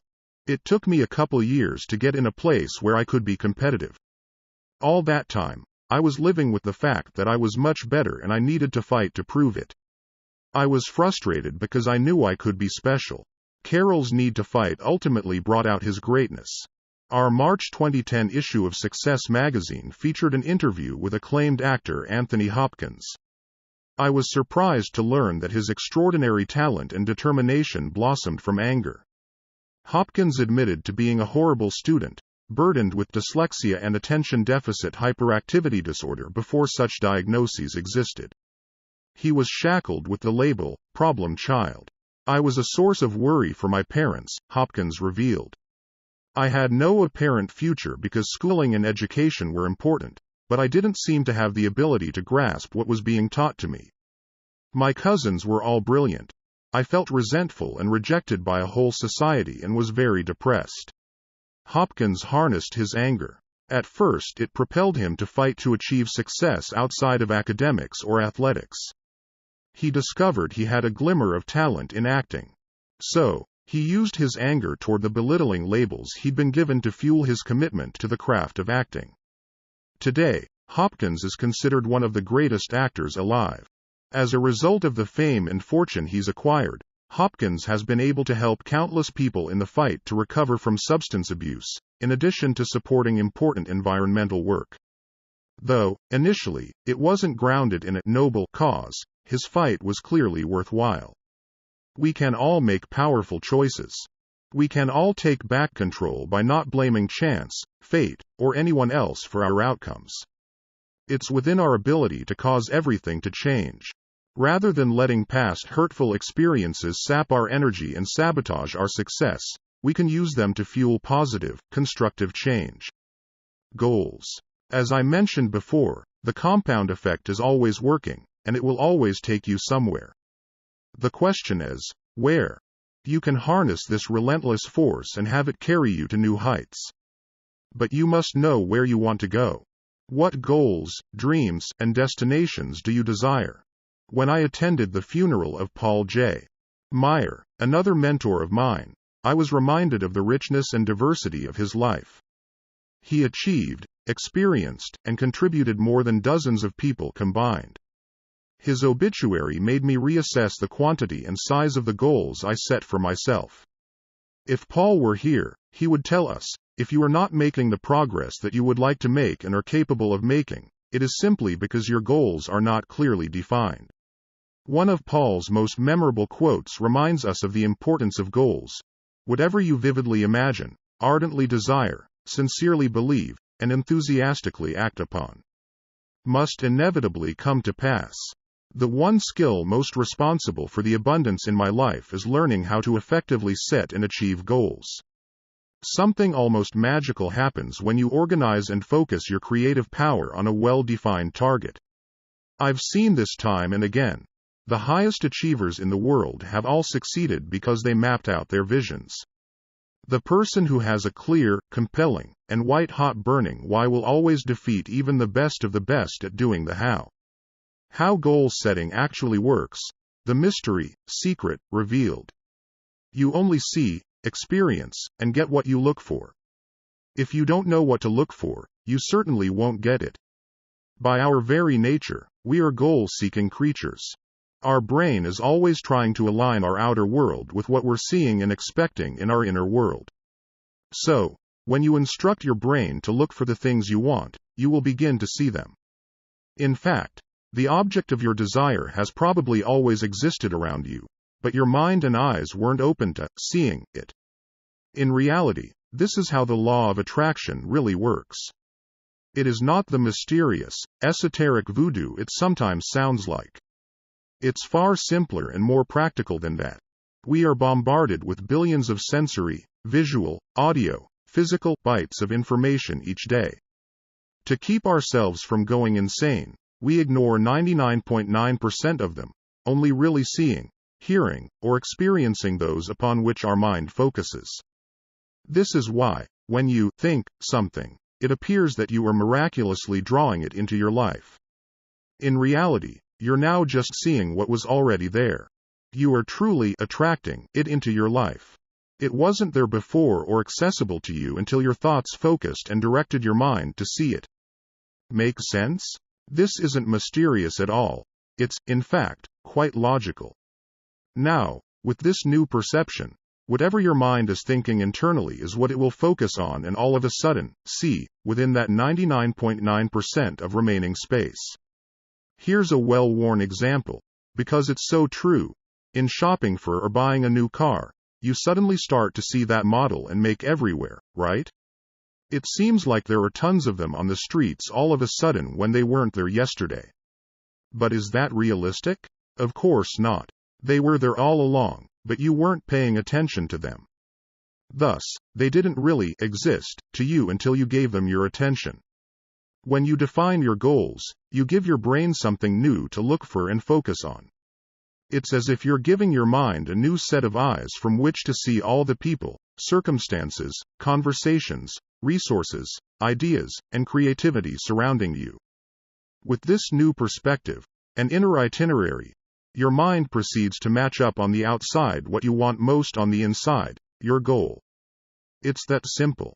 The difference in how you experience the world and draw ideas, people, and opportunities into your life after you have clearly defined your goals is profound. In one of my interviews with Brian Tracy, he put it this way: top people have very clear goals. They know who they are and they know what they want. They write it down and they make plans for its accomplishment. Unsuccessful people carry their goals around in their head like marbles rattling around in a can, and we say a goal that is not in writing is merely a fantasy. And everybody has fantasies, but those fantasies are like bullets with no powder in the cartridge. People go through life shooting blanks without written goals, and that's the starting point. I suggest that you take some time today to make a list of your most important goals. I recommend considering goals in all aspects of your life, not just for your business or finances. Be wary of the high price of putting too much focus on any single aspect of your life, to the exclusion of everything else. Go for whole life success. Balance in all the aspects of life that are important to you: business, finances, health and well-being, spirituality, family and relationships, and lifestyle. Who you have to become. When most people set out to achieve new goals, they ask, okay, I have my goal. Now what do I need to do to get it? It's not a bad question, but it's not the first question that needs to be addressed either. The question we should be asking ourselves is, who do I need to become? You probably know some people who seem to do all the right things, but still don't produce the results they want, right? Why not? One thing Jim Rohn taught me is, if you want to have more, you have to become more. Success is not something you pursue. What you pursue will elude you. It can be like trying to chase butterflies. Success is something you attract by the person you become. When I understood that philosophy, wow! It revolutionized my life and personal growth. When I was single and ready to find my mate and get married, I made a long list of traits I desired in the perfect woman, for me. I filled more than 40 pages of a journal, front and back, describing her in great detail, her personality, character, key attributes, attitudes, and philosophies about life, even what kind of family she'd come from, including her culture and physical makeup, down to the texture of her hair. I wrote in depth what our life would be like and what we'd do together. If I had then asked, what do I have to do to find and get this girl? I might still be on that butterfly chase. Instead, I looked back at the list and considered whether or not I embodied those same attributes myself. Did I have the very qualities I was expecting in her? I asked myself, what kind of a man would a woman like this be looking for? Who do I need to become to be attractive to a woman of this substance? I filled 40 more pages describing all the attributes, qualities, behaviors, attitudes, and characteristics I needed to become myself. Then I went to work on becoming and achieving those qualities. Guess what? It worked. As if she were peeled off the pages of my journal and appeared in front of me, my wife, Georgia, is exactly what I described and asked for, in almost eerie detail. The key was my getting clear on who I'd have to be to attract and keep a woman of her quality, and then doing the work to achieve that. Behave yourself. Alright. Let's map out your process for achieving the goals you've decided upon. This is the doing process, or, in some cases, the stop doing process. What stands between you and your goal is your behavior. Do you need to stop doing anything so the compound effect isn't taking you into a downward spiral? Similarly, what do you need to start doing to change your trajectory so that it's headed in the most beneficial direction? In other words, what habits and behaviors do you need to subtract from and add to your life? Your life comes down to this formula. That's why it's imperative to figure out which behaviors are blocking the path that leads to your goal, and which behaviors will help you accomplish your goal. You may think you've got a handle on all your bad habits, but I'd bet good money you're wrong. Again, that's why tracking is so effective. I mean, honestly, do you know how many hours of TV you really watch every day?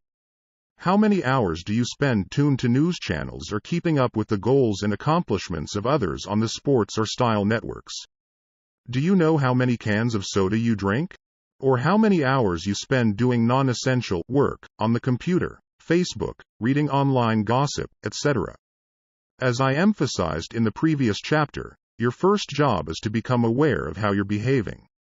Where have you fallen asleep on the job and developed an unconscious bad habit that's leading you astray?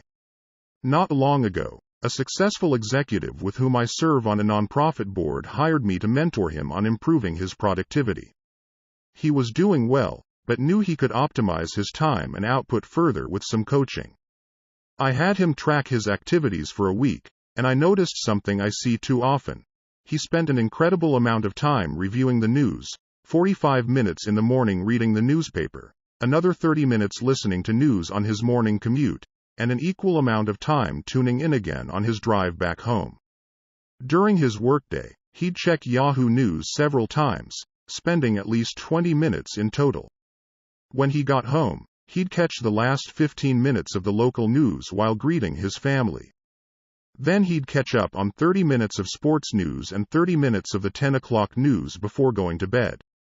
In total, he was spending 3.5 hours with the news each day. This man wasn't an economist or a commodities trader, or in any profession that lived or died by the latest news. The time he spent with the paper and news programs on radio and TV greatly exceeded what he needed to be a knowledgeable voter and contributing member of society, or even to enhance his own personal interests. In fact, he was getting very little valuable information through his programming choices, or, rather, his lack of choices. So why did he spend nearly 4 hours a day consuming it? It was a habit. I suggested he keep his TV and radio off, cancel his newspaper subscription, and set up an RSS feeder so he could select and receive only the news he deemed important for his business and personal interests. Doing so immediately cleared out 95% of the mind-cluttering and time-sucking noise. He could now review all that mattered to him in less than 20 minutes a day. This left the 45 minutes in the morning, his commute time, and that hour in the evening for productive activities, exercise, listening to instructional and inspirational material, reading, planning, preparing, and spending quality time with his family. He tells me he's never felt less stressed. Constant negative news has a tendency to make you anxious, and more inspired and focused than he does now. One small, simple change in habit, one giant leap forward in balance and productivity. Okay, now it's your turn. Get out your little notebook and write out your top 3 goals.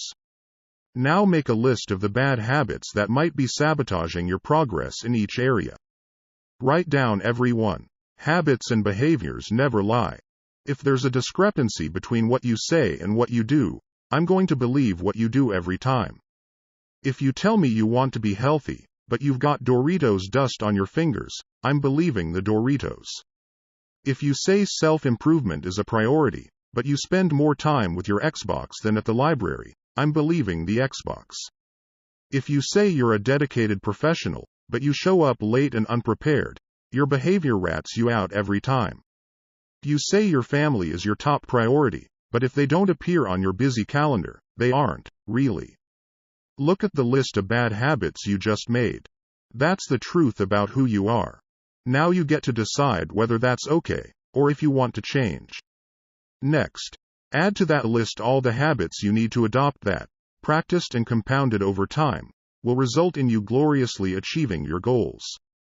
Making this list isn't about wasting energy by getting judgmental and regretful. It's about taking a clear-headed look at what you want to improve. I'm not going to leave you there, however.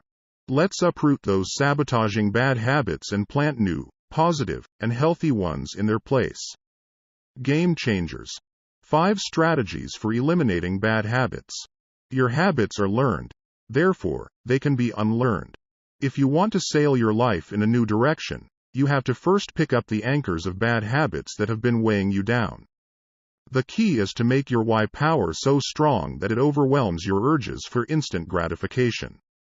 And for that, you need a new game plan. The following are my all-time favorite game changers. 1. Identify your triggers. Look at your list of bad habits. For each one you've written down, identify what triggers it. Figure out what I call the big fours, the who, the what, the where, and the when, underlying each bad behavior. For example, are you more likely to drink too much when you're with certain people? Is there a particular time of day when you just have to have something sweet? What emotions tend to provoke your worst habits? Stress, fatigue, anger, nervousness, boredom. When do you experience those emotions? Who are you with? Where are you? Or what are you doing? What situations prompt your bad habits to surface? Getting in your car. The time before performance reviews, visits with your in-laws. Conferences? Social settings? Feeling physically insecure? Deadlines? Take a closer look at your routines. What do you typically say when you wake up? When you're on a coffee or lunch break? When you've gotten home from a long day? Again, get out your notebook or use the Bad Habit Killer worksheet here, which you can also download for free at www.thecompoundeffect.com/free and write down your triggers. This simple action alone increases your awareness exponentially. But, of course, this isn't the whole enchilada, because as we've discussed, increasing your awareness of a bad habit isn't enough to break it. 2. Clean house. Get to scrubbin'. And I mean this literally and figuratively. If you want to stop drinking alcohol, remove every drop of it from your house, and your vacation house, if you have one. Get rid of the glasses, any fancy utensils or doodads you use when you drink, and those decorative olives, too. If you want to stop drinking coffee, heave the coffee maker, and give that bag of gourmet grounds to a sleepy neighbor. If you're trying to curb your spending, take an evening and cancel every catalog or retail offer that flies in through your mailbox or your inbox, so you won't even need to muster the discipline to walk it from the front door to the recycle bin. If you want to eat more healthfully, clean your cupboards of all the crap, stop buying the junk food, and stop buying into the argument that it's not fair to deny the other people in your family junk food just because you don't want it in your life. Trust me, everyone in your family is better off without it. Don't bring it into the house, period. Get rid of whatever enables your bad habits. 3. Swap it. Look again at your list of bad habits. How can you alter them so that they're not as harmful? Can you replace them with healthier habits or drop-kick them altogether? As in, for good. Anyone who knows me knows that I love something sweet after a meal. If there is ice cream in the house, the something sweet turns into a triple scoop banana split with all the fixings, 1,255 calories. Instead, I replace that bad habit with 2 Hershey's Kisses, 50 calories. I'm still able to satisfy the sweet tooth without having to spend the extra hour on the treadmill just to get back to even. My sister-in-law started a habit of eating crunchy and salty junk food when she watched TV. She'd crunch through a whole bag of tortilla chips with little actual awareness. Then she realized that what she really enjoyed was the crunchy sensation in her mouth. She decided to replace her bad habit with crunching on carrot and celery sticks and raw broccoli spears. She got the same joyful sensation, and her FDA-recommended vegetable servings at the same time. A guy who used to work for me had a habit of drinking 8 to 10 Diet Cokes a day. That's a bad habit. I suggested he replace them with low-sodium, carbonated water, adding fresh lemon, lime, or oranges. He did this for about a month before realizing he didn't need the carbonation at all, and switched to just plain water. Play with this, and see what behaviors you can replace, delete, or swap out. 4. Ease in. I live near the Pacific Ocean. Whenever I get in the water, I get my ankles acclimated first, then walk in up to my knees, then it's my waist and chest, before taking the plunge. Some people just run and dive in and get it over with, good for them.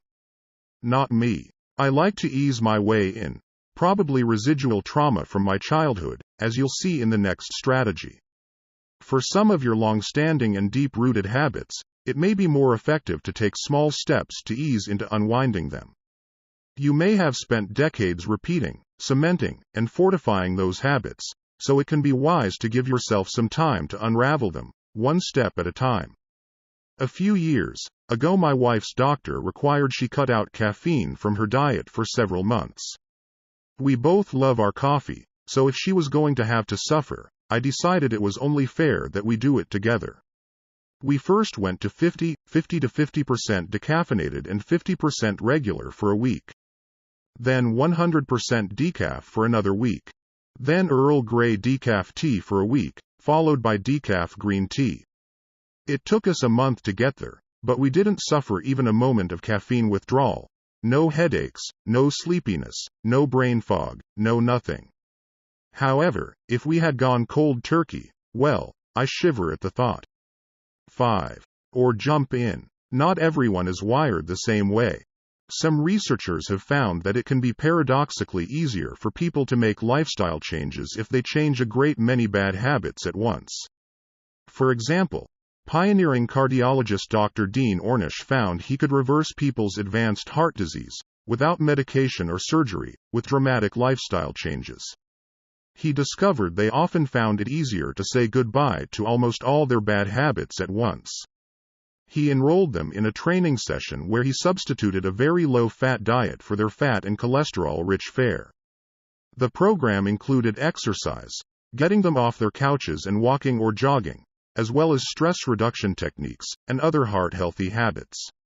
Amazingly, in less than a month, these patients learned to let go of a lifetime of bad habits and embrace new ones, and they went on to experience dramatic health benefits after a year as a result. Personally, I find this to be the exception, not the rule, but you'll have to figure out the strategy that works best for you. When I was a kid, my family camped at a little-known spot called Lake Rawlins. The lake, situated not far from the Sierras in Northern California, is fed from glaciers that melt from atop the mountains of Lake Tahoe. The water's ridiculously cold. Every day we were there, my dad insisted that I water ski in the polar pond. All day I would be quietly anxious about the dreaded call to go in. I loved to water ski, I just hated getting in the water. A slight conflict of interest, because of course, there was no separating one from the other. Dad made sure that I never missed my turn, sometimes by actually physically throwing me in. After a dozen or so excruciating seconds of near hypothermia, I always found the water refreshing and rejuvenating. My anticipation of getting in the water was actually worse than the reality of just jumping in. Once my body acclimated, water skiing was a blast. And, yet, I went through this cycle of dread and relief each and every time. That experience isn't unlike that of suddenly dropping or changing a bad habit. For a short while it can feel excruciating, or at least quite uncomfortable. But just as the body adjusts to a changing environment through a process called homeostasis, we have a similar homeostatic ability to adjust to unfamiliar behavior changes. And usually, we can regulate ourselves physiologically and psychologically to the new circumstances quite quickly. Sometimes wading in just won't do. Sometimes you really do have to jump in. I want you to ask yourself now, where can I start slow and hold myself accountable? And, where do I need to take that bigger leap? Where have I been avoiding pain or discomfort, when I know deep down that I'll adapt in no time if I just go for it? One of my former partners has a brother who was a beer-guzzling, bar-brawling, life-of-the-party alcoholic. He drank at lunch, with dinner, after dinner, and all weekend long. One day he was at a wedding for a former college roommate when he saw his friend's brother, who was 10 years older than both of them, but looked 10 years younger. He watched the man dance, laugh, and play during the wedding, exuding a vitality he hadn't felt in many years. He made a decision on the spot that he would never touch a drop of alcohol again. Cold turkey, that was it, never again. And he hasn't in more than 6 years. When it comes to changing bad habits at home, I'm a toe dipper. But in my professional life, I find that taking the big plunge is far more effective. Whether committing to a new business or dealing with potential new clients, partners, or investors, toe dipping usually doesn't cut it. Each time, I think of Lake Rawlins and know it will be painful at first, but I remember that within little time, it will be exhilarating, and well worth the temporary discomfort. Run a vice check. I'm not suggesting you cut out every bad thing in your life. Most everything is good in moderation. But, how can you tell whether a bad habit is becoming the boss of you? I believe in testing my vices. Every so often I go on a vice fast. I pick one vice, and check to be sure I'm still the alpha dog in our relationship. My vices are coffee, ice cream, wine, and movies. I already told you about my ice cream obsession. When it comes to wine, I want to be sure I'm enjoying a glass and celebrating the day, not drowning a bad mood. About every 3 months, I pick one vice and abstain for 30 days. This probably stems from my Catholic Lent upbringing. I love proving to myself that I'm still in charge. Try this yourself. Pick a vice. Something you do in moderation, but you know doesn't contribute to your highest good, and take yourself on a 30-day wagon run. If you find it seriously difficult to abstain for those 30 days, you may have found a habit worth cutting out of your life. Game changers. 6 techniques for installing good habits. Now that we have helped you eliminate the bad habits that are taking you in the wrong direction, we need to create new choices, behaviors, and ultimately habits that will finally take you in the direction of your grandest desires. Eliminating a bad habit means removing something from your routine. Installing a new, more productive habit requires an entirely different skill set. You're planting the tree, watering it, fertilizing it, and making sure it's properly rooted. Doing so takes effort, time, and practice. Here are my favorite techniques for putting good habits in place. Leadership expert John C.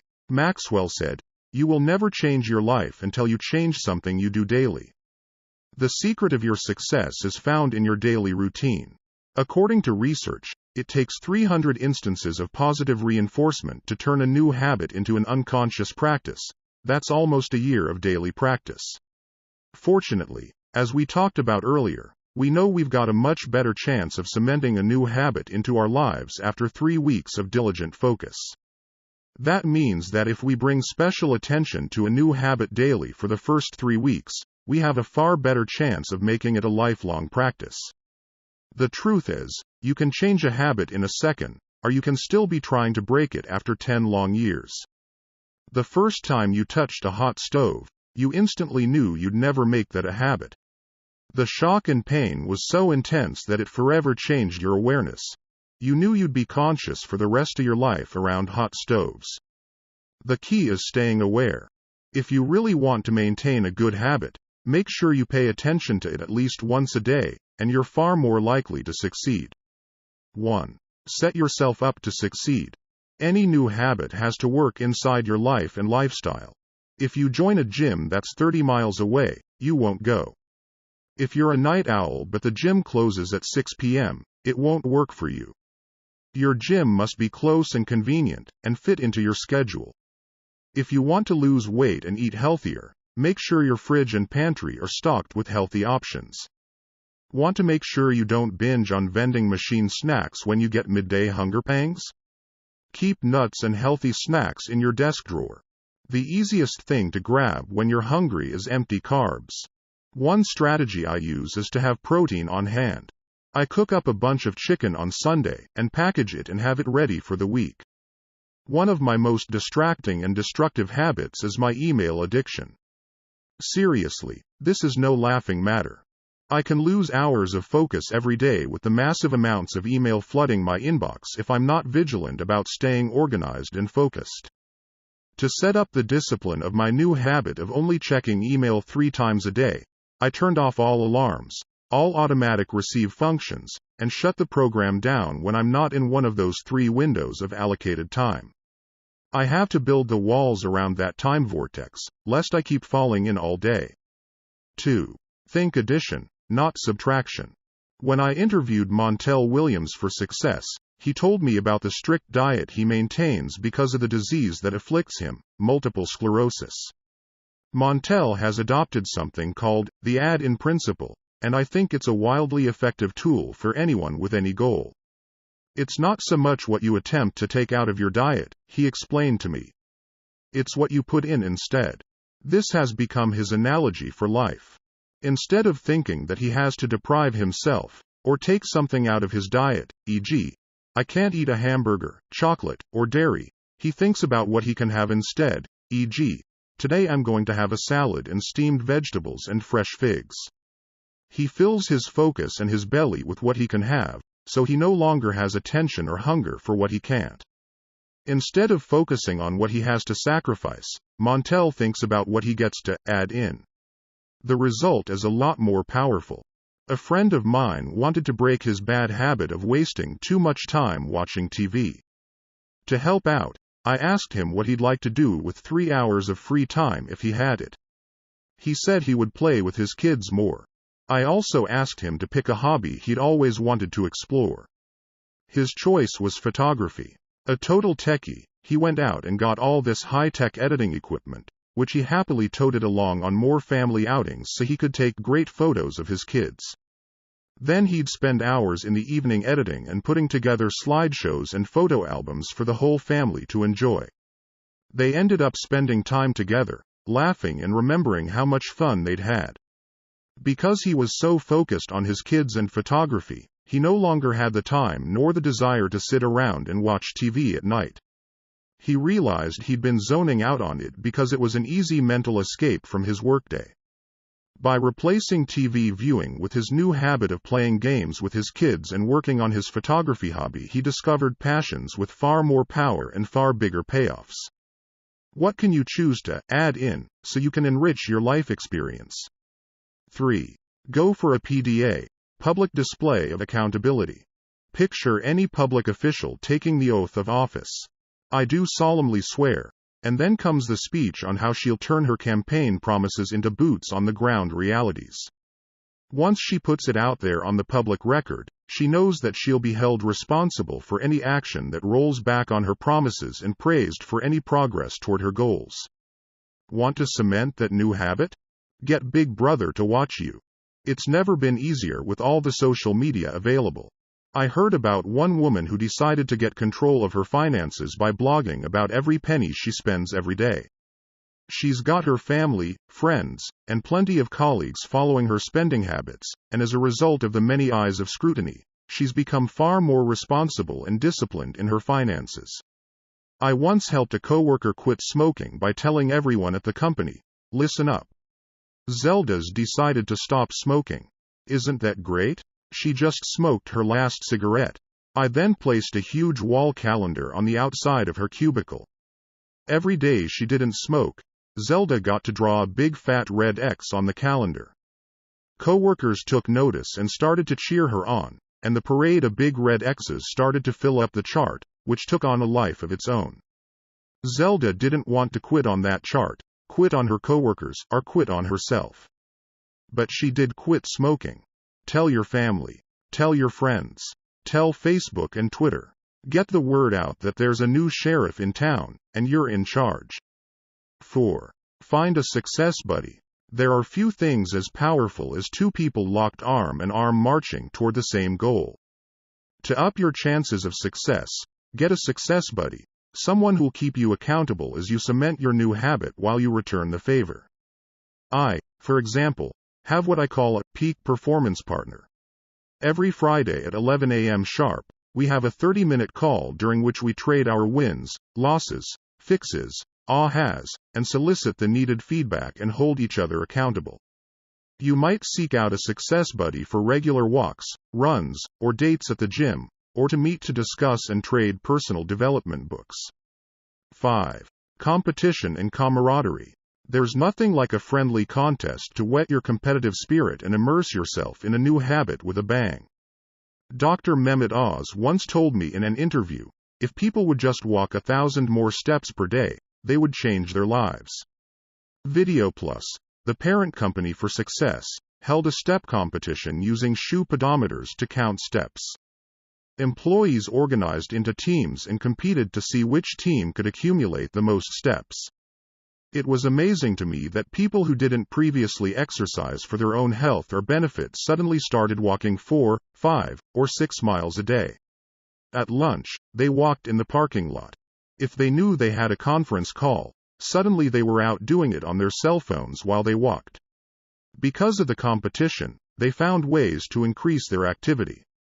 Everyone's steps were tracked, and the whole office could see who was slacking off and who was stepping up. People's step tallies increased every day.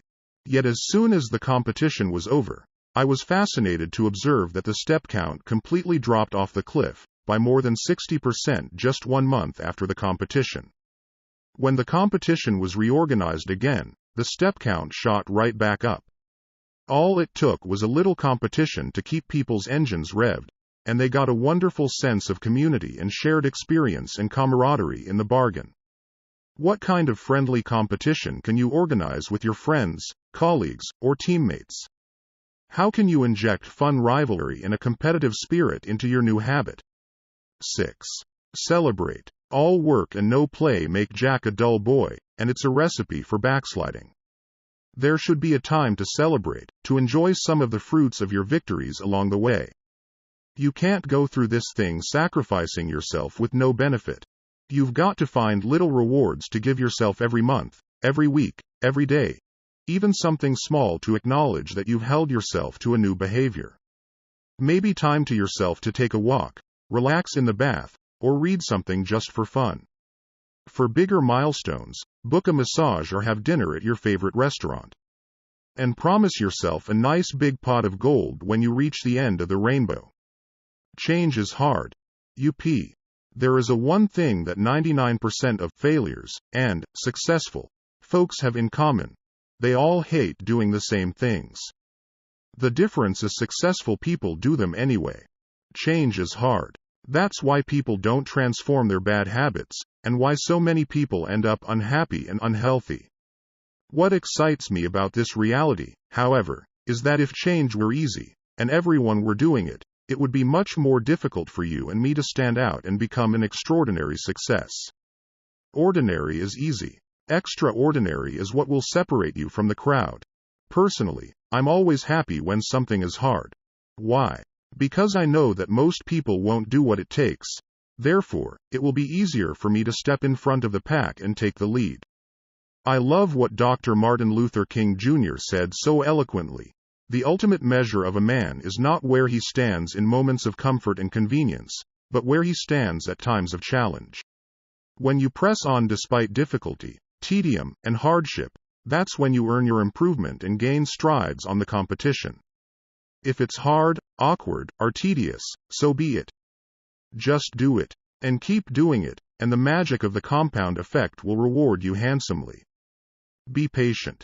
When it comes to breaking old bad habits and starting new ones, remember to be patient with yourself.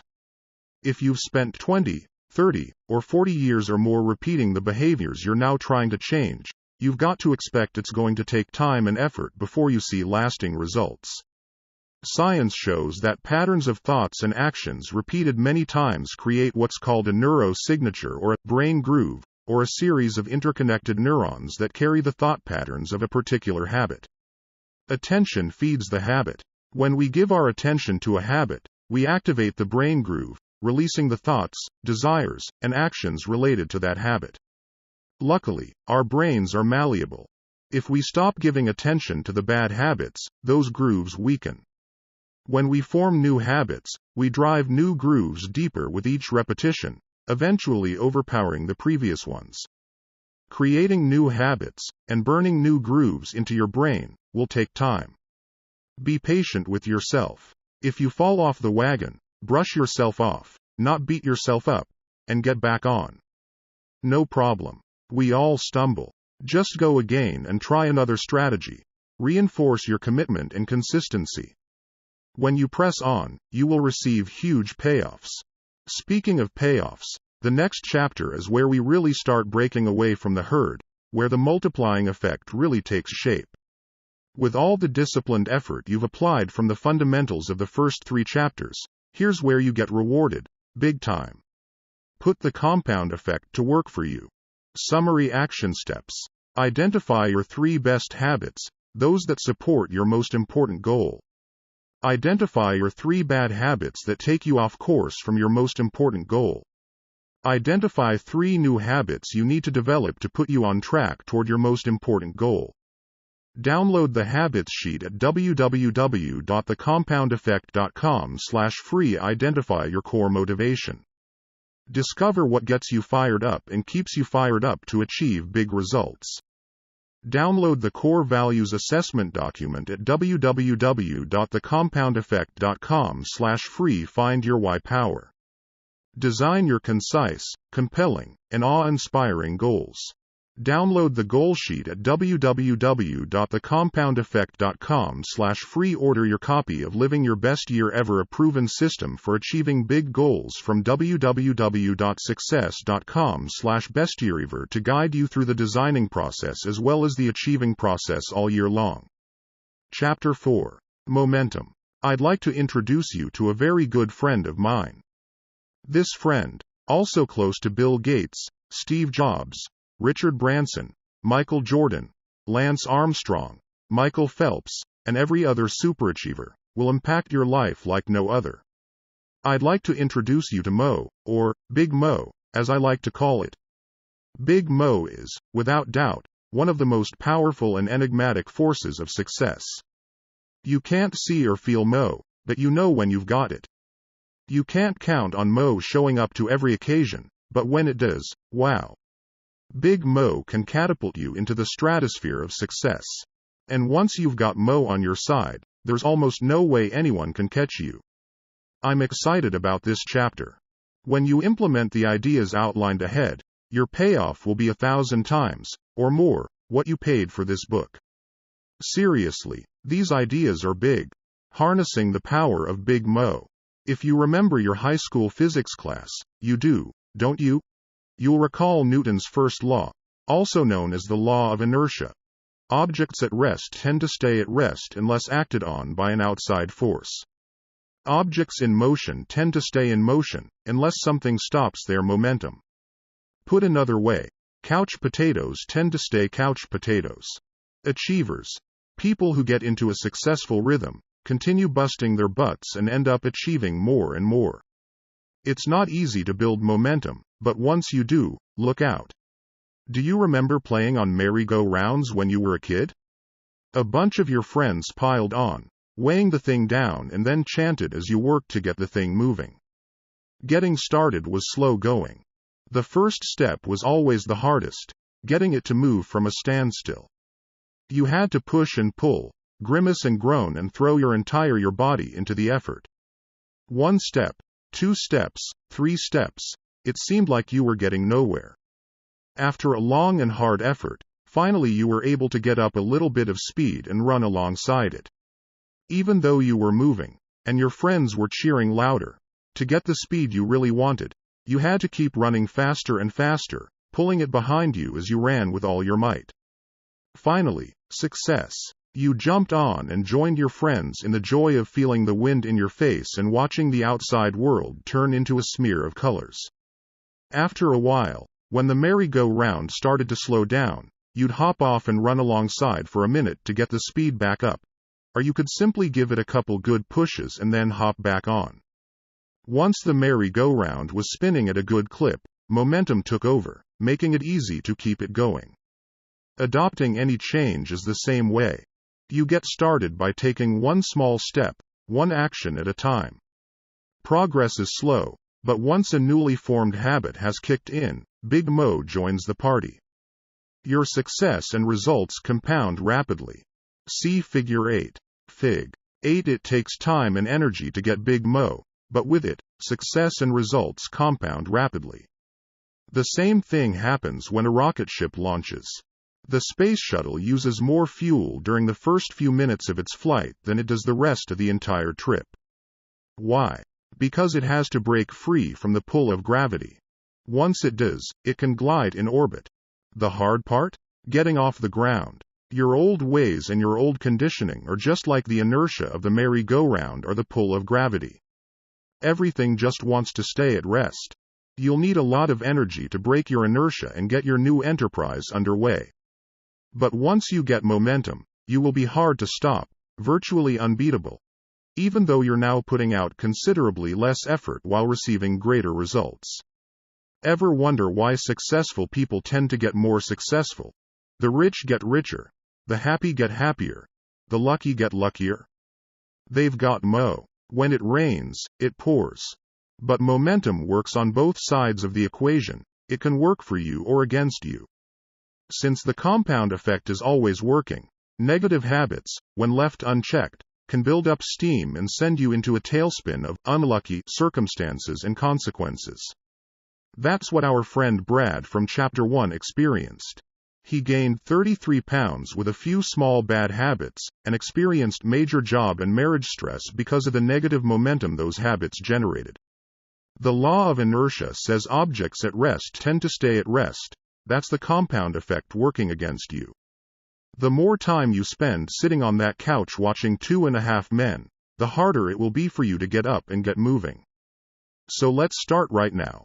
How do you get Big Mo to pay you a visit? You build up to it. You get into the groove, the zone, by doing the things we've covered so far. 1. Making new choices based on your goals and core values. 2. Putting those choices to work through new positive behaviors. 3. Repeating those healthy actions long enough to establish new habits. 4. Building routines and rhythms into your daily disciplines. 5. Staying consistent over a long enough period of time. Then, bang! Big Mo kicks in your door. That's a good thing. And you're virtually unstoppable.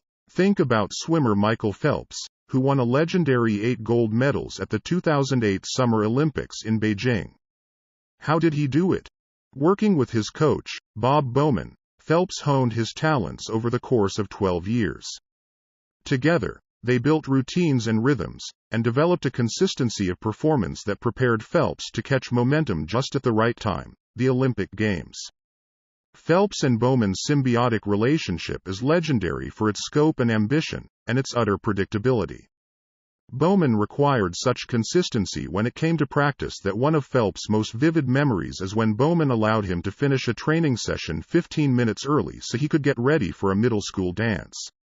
That's one time in 12 years. No wonder Phelps was so unbeatable in the pool. Chances are you have an iPod. Ever think about the evolution that made it possible for that little gizmo to wind up in your pocket? Apple was around a long time before they launched the iPod. While Mac computers have always had an intensely loyal following, they still comprise a small fraction of the overall PC market. The iPod certainly wasn't the first MP3 player out there. Apple was actually late to the game. But they had something powerful going for them. The consistency of their efforts in maintaining customer loyalty, a steadfast commitment to high quality, innovative design, and ease of use. They made the MP3 player simple, cool, easy to use and play with, and promoted it through entertaining and inventive ad campaigns. It worked. It hit a nerve. But the iPod wasn't an overnight success. In 2001, the year Apple released the iPod, they went from 30% revenue growth the year previous to minus 33%. The following year, 2002, was also a negative revenue growth year at minus 2%. But 2003 saw a shift to a positive 18%. Growth came again in 2004, up to 33%. And in 2005, they caught Mo, and bang! Apple catapulted to 68% revenue growth and now holds more than 70% of the MP3 player market share. As you know, Big Mo has since helped them dominate the smartphone market, with the iPhone, and digital music distribution with iTunes. This momentum has also given them a resurgence of growth in their original market of personal computers. With Big Mo on their side, I wouldn't be surprised to see them expand into other markets. Google was a small, struggling search engine for a while. Today it, too, owns more than 60% of its market. YouTube, the video sharing space created in February 2005, officially launched in November of that year. But it wasn't until they featured the Lazy Sunday digital short that originally aired on Saturday Night Live that people started going to YouTube in huge numbers to find it. That YouTube video clip went viral. It got more than 5 million views before NBC asked to have it taken down. Then, there was no way to catch them, they had Mo. Today YouTube owns more than 60% of the video market. Google caught up with YouTube's 2 young founders and paid them $1.65 billion to buy their Mo. Wow! What do Michael Phelps, Apple, Google, and YouTube have in common? They were doing the same things before and after they achieved momentum. Their habits, disciplines, routines, and consistency were the keys that unlocked momentum for each. And they became unstoppable when Big Mo showed up to their party. Routine power. Some of our best intentions fail because we don't have a system of execution. When it comes down to it, your new attitudes and behaviors must be incorporated into your monthly, weekly, and daily routines to effect any real, positive change.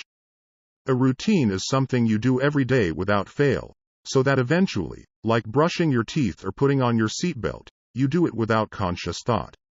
Similar to our discussion in the habits section, if you look at anything you do that's successful, you'll see that you've probably developed a routine for it. These routines ease life's stresses by making our actions automatic and effective. To reach new goals and develop new habits, it's necessary to create new routines to support your objectives.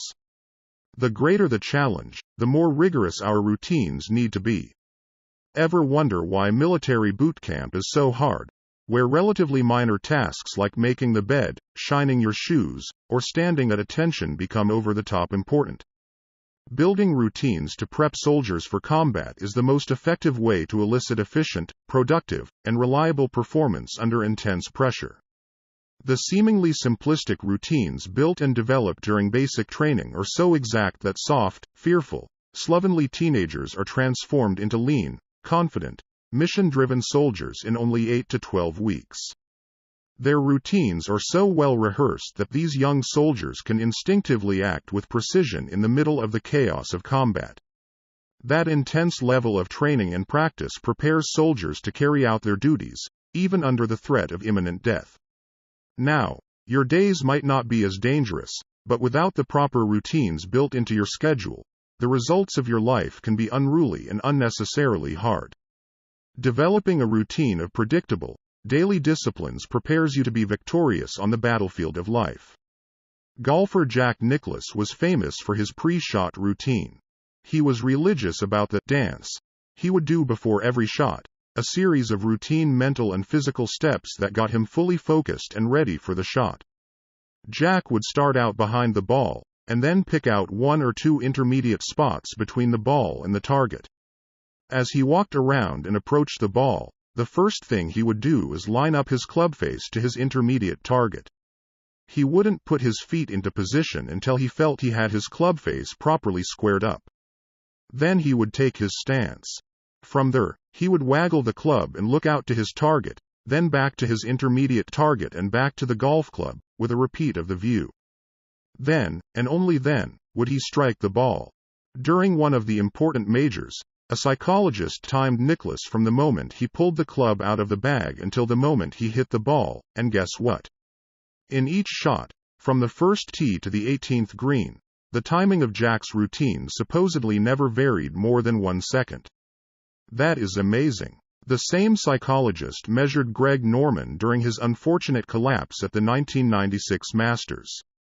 Lo and behold, his pre-shot routine got faster and faster as the round progressed. Varying his routine stunted his rhythm and consistency. He was never able to catch momentum. The moment Norman changed his routine, his performance became unpredictable and his results erratic. Football kickers likewise cherish their pre-kick routines, which allow them to get into sync with the thousands of times they have done this same action. Predictably, without a pre-kick routine, their performance under time pressure greatly diminishes. Pilots go through their pre-flight checklist. Even when a pilot has logged thousands of hours and the plane just came in with a perfect performance review from a previous destination, the pilot goes through a pre-flight checklist every time without fail. This not only prepares the plane, but, more important, centers the pilot and prepares him for the upcoming performance. Of all the high achievers and business owners I've worked with, I've seen that, along with good habits, each has developed routines for accomplishing necessary daily disciplines. It's the only way any of us can predictably regulate our behavior. There simply isn't any way around it. A daily routine built on good habits and disciplines separates the most successful among us from everyone else. A routine is exceptionally powerful. To create profitable and effective routines, you must first decide what behaviors and habits you want to implement. take a moment to review your goals from Chapter 3, as well as the behaviors you want to add and subtract. Now it's your turn to be Jack Nicklaus and figure out your best pre-shot routine. Be intentional about what components belong. Once you establish, say, a morning routine, I want you to consider it cast in concrete until further notice. You get up. You do it, no argument. If someone or something interrupts you, start back at the beginning to anchor your foundation for the performance that follows. Bookend your days. The key to becoming world-class in your endeavors is to build your performance around world-class routines. It can be difficult, even futile, to predict or control what will show up in the middle of your workday. But you can almost always control how your day starts and ends. I have routines for both. I'll share aspects of each here to give you some ideas and to help you better understand the power and importance of building your new behaviors into disciplined routines. Starting with my goals in mind, I designed my behaviors and routines accordingly. Perhaps in sharing some of what works for me, you'll identify strategies you'd like to try. Rise and shine. My morning routine is my Jack Nicklaus pre-shot preparation. It sets me up for the entire day. Because it happens every morning, it's locked in and I don't have to think about it. My iPhone alarm goes off at 5 a.m., confession. Sometimes, 5:30 a.m., and I hit the snooze button. Then I know I have 8 minutes. Why 8? I have no idea. Ask Steve Jobs. He programmed it. During those 8 minutes I do 3 things. First, I think of all the things I'm grateful for. I know I need to attune my mind to abundance. The world looks, acts, and responds to you very differently when you start your day with a feeling and orientation of gratitude for that which you already have. Second, I do something that sounds a bit odd, but I send love to someone. The way to get love is to give it, and one thing I want more of is love. I give love by thinking of one person. Anyone, it could be a friend, relative, coworker, or someone I just met in the supermarket. It doesn't matter. And then I send them love by imagining all that I wish and hope for them. Some would call this a blessing or a prayer. I call it a mental love letter. Third, I think about my number one goal and decide which 3 things I'm going to do on this day to move closer toward reaching it. For example, at the time of this writing, my number one goal is to deepen the love and intimacy in my marriage. Each morning I plan 3 things I can do to make sure that my wife feels loved, respected, and beautiful. When I get up, I put on a pot of coffee, and while it's brewing, I do a series of stretches for about 10 minutes, something I picked up from Dr. Oz. If you've lifted weights your whole life as I have, you get stiff. I realized that the only way I was going to incorporate more stretching into my life was to make it a routine. I had to figure out where in my schedule one could stick it in, and while the coffee's brewing is as good a time as any. Once I've stretched and poured my cup, I sit in my comfy leather recliner, set my iPhone for 30 minutes, no more, no less, and read something positive and instructional. When the alarm sounds, I take my most important project and work on it for an hour of completely focused and undistracted effort. Notice I haven't opened email yet. Then, every morning at 7 a.m., I have what I call my calibration appointment, a recurring appointment set in my calendar, where I take 15 minutes to calibrate my day. This is where I brush over my top 3 1-year and 5-year goals, my key quarterly objectives, and my top goal for the week and month. Then, for the most important part of the calibration appointment, I review, or set, my top 3 MVPs, most valuable priorities, for that day, asking myself, if I only did 3 things today, what are the actions that will produce the greatest results in moving me closer to my big goals?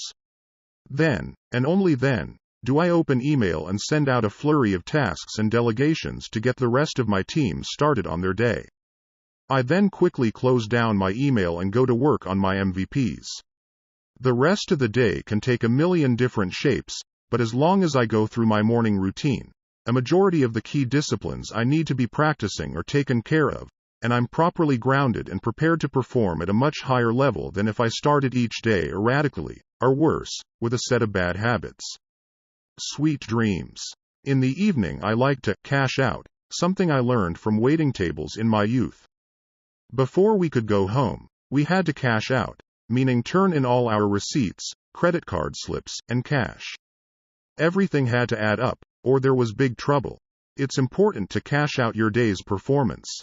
Compared to your plan for the day, how did it go? What do you need to carry over to tomorrow's plan? What else needs to be added, based on what showed up throughout the day? What's no longer important and needs to be scratched out? Additionally, I like to log into my journal any new ideas, ahas or insights I picked up throughout the day. This is how I've collected more than 40 journals of incredible ideas, insights, and strategies. Finally, I like to read at least 10 pages of an inspirational book before going to sleep. I know the mind continues to process the last information consumed before bedtime, so I want to focus my attention on something constructive and helpful in making progress with my goals and ambitions. That's it. All hell can break loose throughout the day, but because I control the bookends, I know I'm always going to start and finish strong. Shake it up. Every so often I like to interrupt my routines. Otherwise, life gets stale and I plateau. An easy example is working out with weights. When I work out the same way at the same time, doing the same repetitive movements week after week, my body stops showing compounded results. I get bored, lose my passion, and Big Mo is a no-show. That's why it's important to mix it up, challenge yourself in new ways, and freshen up your experience. Right now I'm working on adding more adventure into my life. I set weekly, monthly, and yearly goals to do something I wouldn't normally do. Most of the time it's nothing earth-shattering, but things such as eating different kinds of foods, taking a class, visiting a new destination, or joining a club to meet new people. This change of pace makes me feel alive, helps recapture my passion, and offers me opportunities for fresh perspectives. Look at your routines. If something that used to energize you has become same old, or is no longer generating powerful results, switch it up. Getting into a rhythm. Finding your new groove. Once your daily disciplines have become a routine, you want the succession of those steps to create a rhythm. When your disciplines and actions jibe into a regular weekly, monthly, quarterly, and yearly rhythm, it's like laying a welcome mat at the front door for Big Mo. It's like the wheels of a steam locomotive.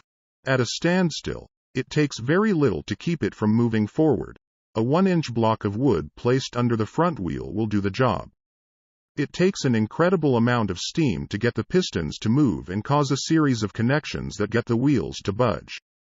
It's a slow process. But once the train starts rolling, the wheels get into a rhythm. If the pressure remains consistent, the train gains momentum, and watch out. At 55 miles an hour, that train can crash through a 5-foot, steel-reinforced concrete wall and keep on going. Envisioning your success as an unstoppable locomotive may help you stay enthusiastic about getting into your own rhythm. See Figure 9. When your disciplines and actions develop a rhythm, you welcome Big Mo. Along with my daily rhythms, I also plan ahead. For instance, in looking again at my goal of deepening the love and intimacy of my marriage, I designed a weekly, monthly, and quarterly rhythm schedule. Doesn't sound too romantic, I know. But maybe you've noticed that, even when something's a high priority for you, if it isn't scheduled on your calendar, it often doesn't happen, right? Certainly not with the regularity you'll need to get into any kind of rhythm. Here's how it works. Every Friday night is date night, and Georgia and I go out or do something special together. At 6 p.m., an alarm goes off on both our iPhones, and no matter what we're doing, date night is on. Every Saturday is FD, Family Day, which means no working. Essentially sundown on Friday night until sunup on Sunday morning is time we devote to the marriage and family. If you don't create these boundaries, one day has a tendency to flow into the next. Unfortunately, the people who get shoved aside are often the most important. Every Sunday night, also at 6 p.m., we have our relationship review. This is a practice I picked up from relationship experts Linda and Richard Eyre during an interview I did with them for our October 2009 Success audio series. During this time, we discuss the previous week's wins, losses, as well as the adjustments we need to make in our relationship. We start the conversation by telling each other a few things we have appreciated about the other during the previous week. It's helpful to start with the good stuff. Then, using an idea I picked up from my interview with Jack Canfield, we ask each other, on a scale of 1 to 10, 10 being the best, how would you rate our relationship this week? This gets the discussion of wins and losses flowing. Oh, boy. Then we discuss the adjustments that need to be made through this follow-up question. What would it take to make your experience a 10? By the end of the discussion, both of us feel heard and validated, and we have made our observations and wishes clear moving into the next week. This is an incredible process. I highly recommend it, if you dare. Every month, Georgia and I also schedule something unique and memorable. Jim Rohn taught me that life is simply a collection of experiences. Our goal should be to increase the frequency and the intensity of the good experiences. Once a month we try to do something that creates an experience that has some memorable intensity. It could be driving up to the mountains, going on an adventurous hike, driving up to Los Angeles to try a new fancy restaurant, going sailing in the bay, whatever. Something out of the ordinary that has a heightened experience and creates an indelible memory. Once a quarter we plan a 2 to 3 day getaway. I like to do a quarterly review of all my goals and life patterns, and this is a great time to do a deeper check-in on how things are going in our relationship. Then we have our special travel vacation, plus our holiday traditions and our New Year's hike and goal-setting ritual. You can see that once all this is scheduled, you no longer have to think about what you need to be doing. Everything happens naturally. We've created a rhythm that gives us momentum. Registering your rhythm. I want to share with you something I created for myself that helps me keep track of the rhythm of a new behavior. I call it my rhythm register, and I think you'll find it extremely helpful. Fig. 10 If you want to drink more water or take more steps each day or acknowledge your spouse more affectionately, whatever behavior you've decided you need to move toward your goal, you'll want to track it to make sure you're establishing a rhythm. See Figure 10. You can download a copy of the document for free at www.thecompoundeffect.com/free. The weekly rhythm register along with a weekly plan, do, review and improve process is an integral part of the Living Your Best Year Ever Achievement Management System (TM). Obtain your copy at www.success.com/bestyearever. The rhythms of life. When people get started in a new endeavor, they almost always overdo it. Of course, I want you to feel excited about setting up a rhythm for success, but you need to find a program that you can absolutely, positively do in the long term without renegotiation. I don't want you thinking of the rhythms you can do for this week, month, or even the next 90 days. I want you to think about what you can do for the rest of your life. The compound effect. The positive results you want to experience in your life will be the result of smart choices and actions repeated consistently over time. You win when you take the right steps day in and day out. But you set yourself up for failure by doing too much too soon. A friend to the success team, who will remain unnamed to protect the guilty, decided after seeing a picture I'd posted of him on Twitter that he was going to get in shape. This was a massive shift of lifestyle for him. On the job, he sits for at least a dozen hours a day, and he hates to exercise. Previously, he'd explained that he would find ways of avoiding using certain dishes or accessing files if it required him to squat and bend down to get them. That's how much an aversion he had to physical activity. Still, he made a resolution to get in shape. He joined a gym, hired a personal trainer, and began working out 2 hours a day, 5 days a week. Richard. Let's call him. I said, that's a mistake. You will not be able to maintain that commitment and will eventually stop doing it. You're setting yourself up for failure. He pushed back, assuring me that he'd changed forever. Even his trainer had recommended the intense push. I'm committed, he said. I want to be able to see my abs. Richard, what's your real goal? I asked him. I knew he wasn't gunning to be on the cover of Men's Fitness. I want to be trim. I want to be healthy, he told me. Why? I asked. I want vitality. I want to be here long enough to see my kids have kids, he replied. These were his real, meaningful motivations. Richard wanted to be in it for the long haul. That meant he was signing on not for bikini season, but a long-term commitment to fitness. Okay, I said. You've convinced me. But you're overdoing it. You're going to get 2 or 3 months down the road, and you're going to say, I don't have 2 hours to work out, so I guess I can't do it today. That's going to happen to you over and over again. Working out 5 days a week will turn into 2 or 3, and you'll get discouraged. Soon it will be over. I know you're really fired up right now, so let's do this. Do your 2 hours a day, 5 days a week. For now, takes a lot of steam to get the wheels to budge from the inertia. But don't do it longer than 60 or 90 days.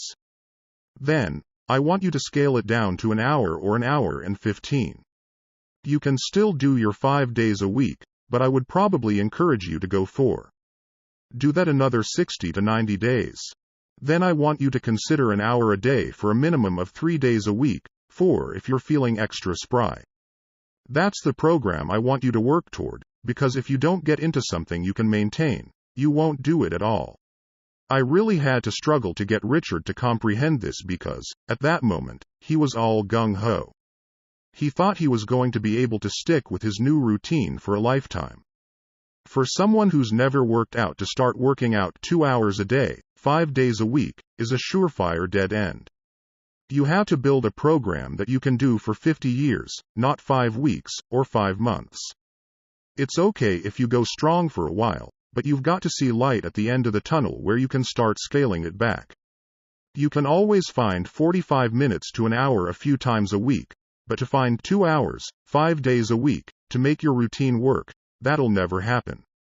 Remember, consistency is a critical component of success. The power of consistency. I've mentioned that if there's one discipline that gives me a competitive advantage, it's my ability to be consistent. Nothing kills Big Mo quicker and with more certainty than a lack of consistency. Even good, passionate, and ambitious people with good intentions can fall short when it comes to consistency. But it's a powerful tool you can use to launch the flight toward your goals. Think of it like this. If you and I flew planes from Los Angeles to Manhattan, but you took off and landed in every state in between, while I flew straight through, even if you went 500 miles per hour in the air and I only traveled at a rate of 200 miles per hour, I'd still beat you by a big margin. The time and energy it takes for you to repeatedly stop and start and get back to momentum make your trip at least 10 times as long. In fact, most likely you wouldn't even make it. You'd run out of fuel, energy, motivation, belief, will, at some point. It's far easier and requires a lot less energy to take off once and maintain a regular speed, even if slower than most everyone else, all along the way. The pump well. When you start thinking about slacking off on your routines and rhythms, consider the massive cost of inconsistency. It is not the loss of the single action and tiny results it creates. It is the utter collapse and loss of momentum your entire progress will suffer. Think of a hand-pumped water well, which uses a pipe to draw water up from the water table several feet underground. To get the water to the surface, you have to pump the well's lever to create the suction that brings the water above the ground and out of the spout. See Figure 11. Consistency is the key to achieving and maintaining momentum. When most people start a new endeavor, they grab the lever and start pumping really hard. Just as Richard was with his plan to get fit, they're excited and committed. They pump and pump and pump, but after a few minutes, or a few weeks, when they don't see any results, they give up pumping the lever altogether. They don't realize how long it takes to create the vacuum needed to suck the water into the pipe and eventually out of the spout and into their bucket. Just like the merry-go-round, rocket ship, or steam engine breaking free of inertia, it takes time, massive energy, and consistency to pump water. Most people give up, but wise people continue to pump. Those who persevere and continue to pump the lever will eventually get a few drops of water. This is when a lot of people say, "You've got to be kidding me. All this pumping, and for what? A few measly drops."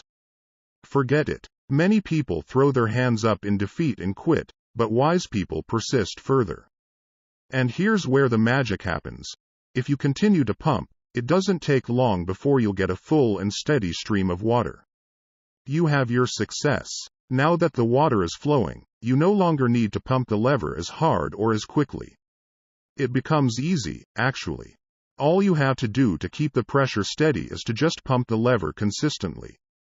That's the compound effect. Now, what happens if you let go of the lever for too long? The water falls back down into the ground, and you're back to square one.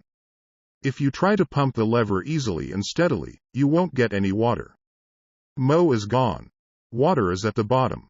The only way to get it back up is to pump it really hard all over again. That's how most of us lead our lives, in fits and starts. We get a new business venture going, and then cut out on vacation.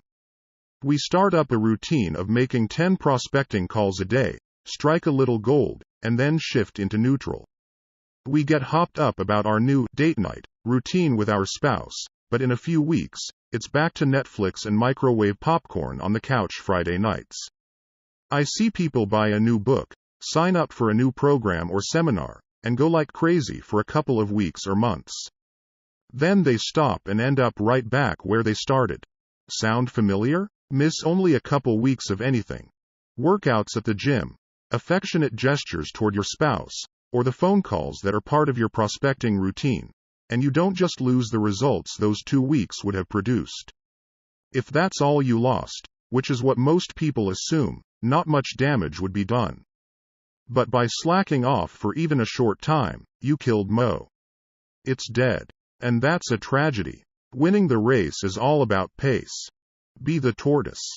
The person who, given enough time, will beat virtually anybody in any competition as a result of positive habits and behaviors applied consistently. That'll put the mojo in your momentum. And keep it there. Making the right choice, holding to right behaviors, practicing perfect habits, staying consistent, and keeping your momentum is easier said than done, especially in the dynamic, constantly changing, and always challenging world we share with billions of other people. In the next chapter I will discuss the many influences that, mostly unknowingly, can help or hinder your ability to succeed. These influences are pervasive, persuasive, and constant. Learn how to use them or you might end up losing because of them. Let me show you how. Put the compound effect to work for you. Summary action steps. Build your bookend morning and evening routines. Design a predictable and fail-safe world-class routine schedule for your life. List 3 areas of life in which you are not consistent enough. What has this inconsistency cost you in life thus far? Make a declaration to stay steadfast in your new commitment to consistency. On your rhythm register, write down a half-dozen key behaviors relevant to your new goals. These should be behaviors you want to establish a rhythm with and eventually create momentum, Big Mo. Download the Rhythm Register at www.thecompoundeffect.com/free for a complete achievement management system TM, including the Rhythm Register. Obtain the Living Your Best Year Ever program at www.success.com/bestyearever. Chapter 5. Influences. Hopefully by now you understand exactly how important your choices are. Even those that seem insignificant, when compounded, can make an extreme impact on your life. We've also discussed the fact that you are 100% responsible for your life. You alone are responsible for the choices you make and the actions you take. That said, you must also realize your choices, behaviors, and habits are influenced by very powerful external forces. Most of us aren't aware of the subtle control these forces have on our lives. For you to sustain your positive trajectory toward your goals, you'll need to understand and govern these influences so they will support rather than derail your journey toward success. Everyone is affected by 3 kinds of influences. Input, what you feed your mind; associations, the people with whom you spend time; and environment, your surroundings. Input. Garbage in, garbage out. If you want your body to run at peak performance, you've got to be vigilant about consuming the highest quality nutrients and avoiding tempting junk food. If you want your brain to perform at its peak, you've got to be even more vigilant about what you feed it. Are you feeding it news summaries or mind-numbing sitcoms? Are you reading the tabloids or success? Controlling the input has a direct and measurable impact on your productivity and outcomes. Controlling what our brains consume is especially difficult because so much of what we take in is unconscious. Although it's true that we can eat without thinking, it's easier to pay attention to what we put in our bodies because food doesn't leap into our mouths. We need an extra level of vigilance to prevent our brains from absorbing irrelevant, counterproductive, or downright destructive input. It's a never-ending battle to be selective and to stand guard against any information that can derail your creative potential. Your brain is not designed to make you happy. Your brain has only one agenda in mind: survival. It is always watching for signs of lack and attack. Your brain is programmed to seek out the negative, dwindling resources, destructive weather, whatever's out to hurt you. So when you switch on that radio on the way to work and get bombarded with all those reports about robberies, fires, attacks, the tanking economy, your brain lights up. It now will spend all day chewing over that feast of fear, worry, negativity. Same deal when you tune into the evening news after work. More bad news? Perfect. Your mind will stew on that all night long. Left to its own devices, your mind will traffic in the negative, worrisome, and fearful all day and night. We can't change our DNA, but we can change our behavior. We can teach our minds to look beyond lack and attack. How? We can protect and feed our mind. We can be disciplined and proactive about what we allow in. Don't drink dirty water. You get in life what you create. Expectation drives the creative process. What do you expect? You expect whatever it is you're thinking about. Your thought process, the conversation in your head, is at the base of the results you create in life. So the question is, what are you thinking about? What is influencing and directing your thoughts? The answer: whatever you're allowing yourself to hear and see. This is the input you are feeding your brain. Period. See Figure 12. Your mind is like an empty glass. It'll hold anything you put into it. You put in sensational news, salacious headlines, talk show rants, and you're pouring dirty water into your glass. If you've got dark, dismal, worrisome water in your glass, everything you create will be filtered through that muddy mess, because that's what you'll be thinking about. Garbage in, garbage out. All that drive time radio yak about murders, conspiracy, deaths, economy, and political battles drives your thinking process, which drives your expectations, which drives your creative output. That is bad news. But just like a dirty glass, if you flush it with clean, clear water under the faucet long enough, eventually you'll end up with a glass of pure, clear water. What is that clear water? Positive, inspirational, and supportive input and ideas. Stories of aspiration, people who, despite challenges, are overcoming obstacles and achieving great things. Strategies of success, prosperity, health, love, and joy. Ideas to create more abundance, to grow, expand, and become more. Examples and stories of what's good, right, and possible in the world.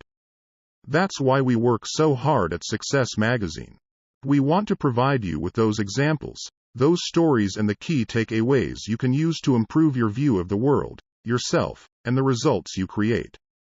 That's also why I read something inspirational and instructional for 30 minutes in the morning and evening, and have personal development CDs playing in my car. I'm flushing my glass and feeding my mind. Does this give me an edge over the guy who gets up and first thing reads the newspaper, listens to news radio on his commute to and from work, and watches the evening news before going to bed? You bet it does. And it can for you, too. Fig. 12. Flush out the negative, dirty water, with positive, inspirational, and supportive ideas, clean water. Step 1. Stand guard unless you decide to hole up in a cave or on a desert island. You're going to get dirty water in your glass. It's going to be on billboards, on CNN while you're walking through the airport, on the screaming tabloid headlines at the checkout when you're buying groceries, etc. Even your friends, family members, and your own negative mental tapes can flood dirty water into your glass. But that doesn't mean you can't take steps to limit your exposure to all that grime. Maybe you can't avoid the tabloids stacked up at the checkout register, but you can cancel your subscriptions. You can refuse to listen to the radio to and from work and instead put in an instructional and inspirational CD. You can turn off the evening news and talk to your loved ones instead. You can buy a DVR and record only those programs you feel are truly educational and life-affirming, and speed through the commercials aimed at making you feel inadequate or lacking unless you buy more crap. I didn't really grow up with TV. I remember watching Solid Gold in the A-Team, remember them? But television wasn't a big part of our family life. I managed somehow to thrive without it, and that's given me a clearer perspective when I watch an occasional program now. Sure, I'll laugh along with the sitcom, but afterward, I feel the same as if I ate fast food, bloated and malnourished. And I can't get over how commercials prey on our psychology, our fears, pains, needs, and weaknesses. If I walk through life thinking that I'm not enough just as I am, that I need to buy this, that, and the other thing to be okay, how can I expect to create amazing results? It's estimated that Americans, 12 and older, spend 1,704 hours watching TV per year. That averages out to 4.7 hours per day. We're spending almost 30% of our waking hours watching TV. Almost 33 hours per week, more than one whole day each week. It's the equivalent of watching TV for 2 solid months out of every 12. Wow. And people wonder why they can't get ahead in life? Put yourself on a media diet. The media thrives on taking us hostage. Ever been stuck on the freeway with traffic backed up for miles, making you late, wondering what the heck's holding everything up? Sure enough, when you finally get close, you see that nothing physical is blocking the flow of cars. The wreck clearly happened a while ago and has since been moved to the side of the freeway. The 3-mile-per-hour crawl was caused by people rubbernecking. Now you're really irritated. But what happens when your car passes the wreck? You slow way down, take your eyes off the road in front of you, and crane your own neck. Why do good, decent people want to see something tragic and grotesque? It's our genetic heritage, going back to our prehistoric sense of self-preservation.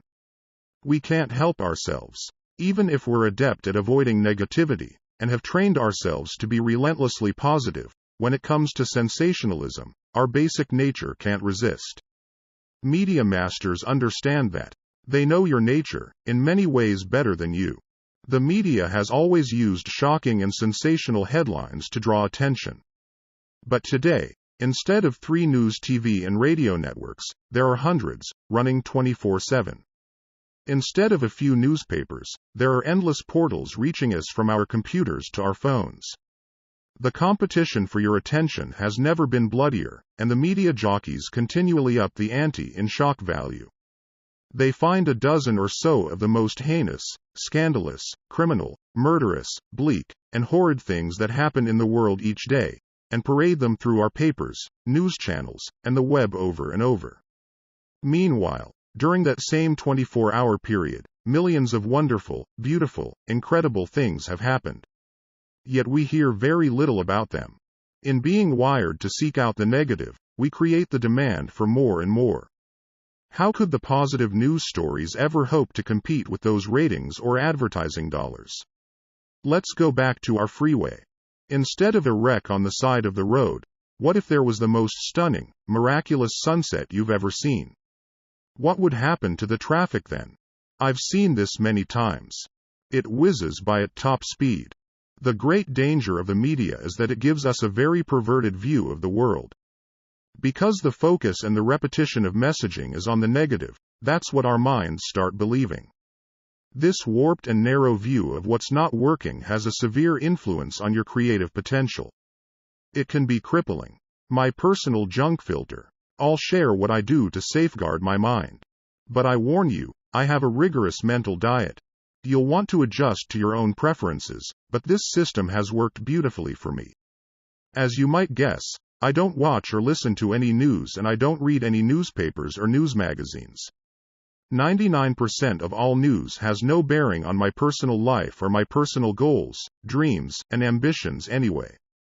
I have set up a few RSS feeds identifying the news and industry updates that do pertain to my direct interests and goals. The news that's helpful to me gets plucked out of the fray so I don't have to get any mud slung into my glass of water.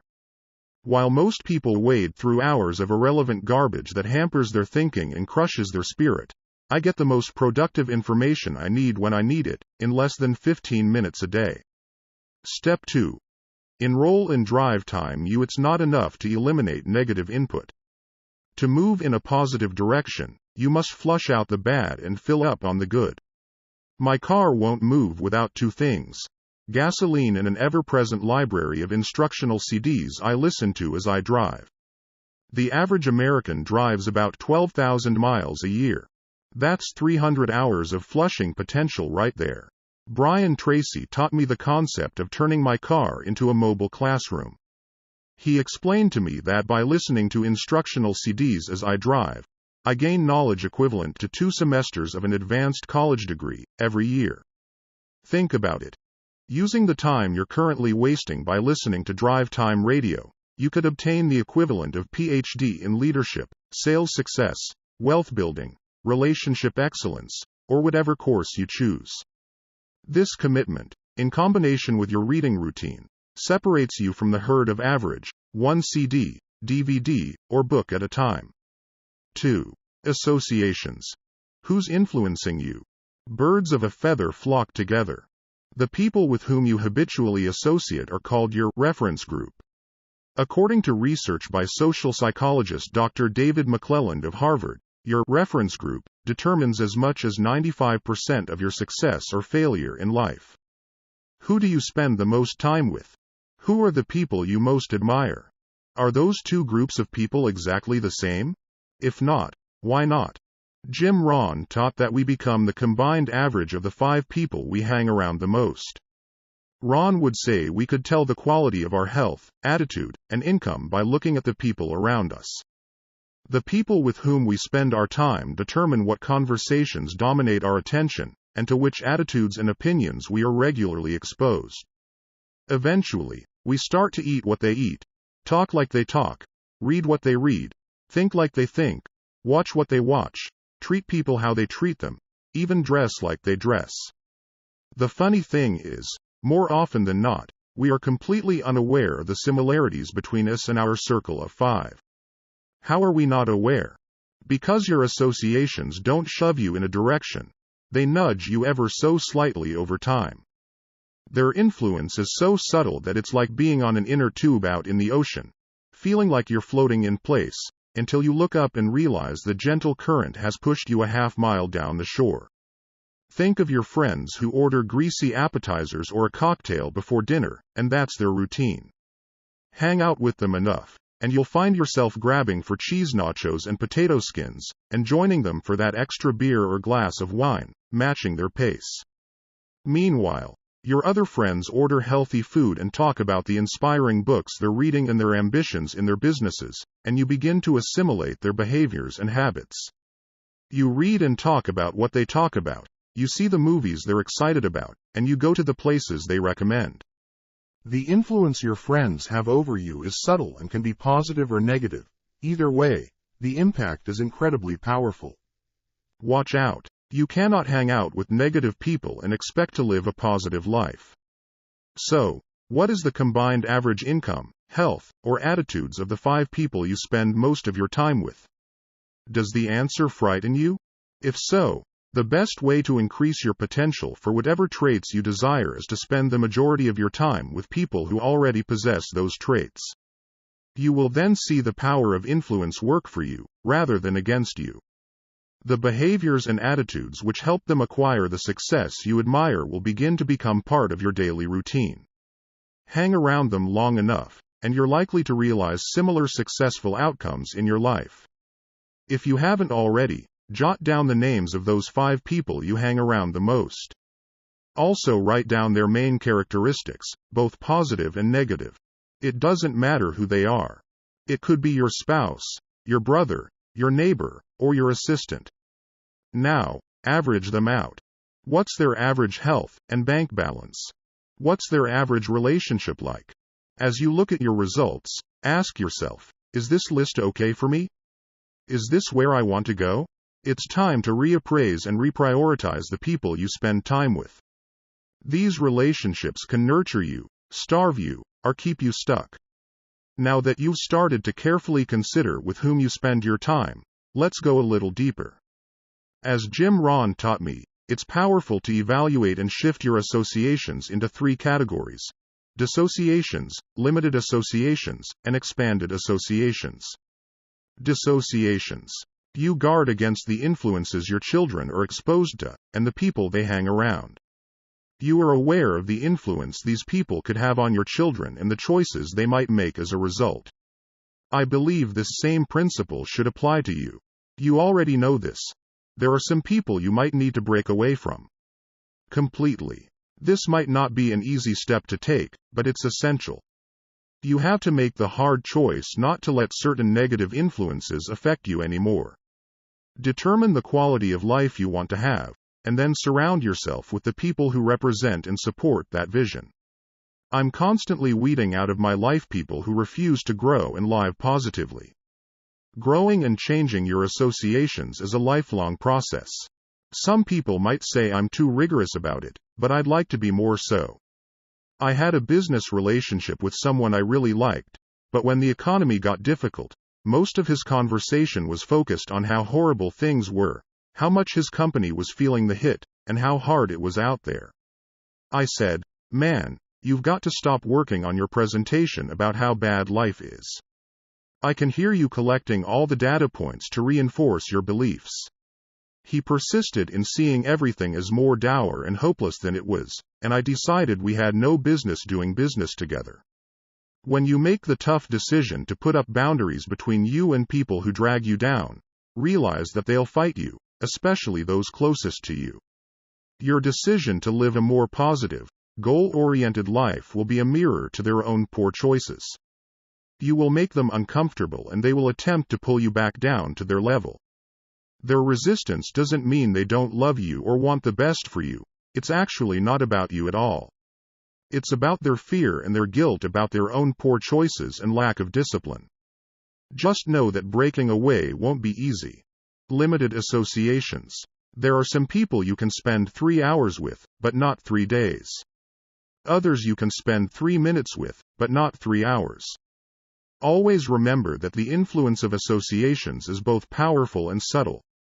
The person you're walking with can determine whether you slow your pace or quicken it, literally and figuratively.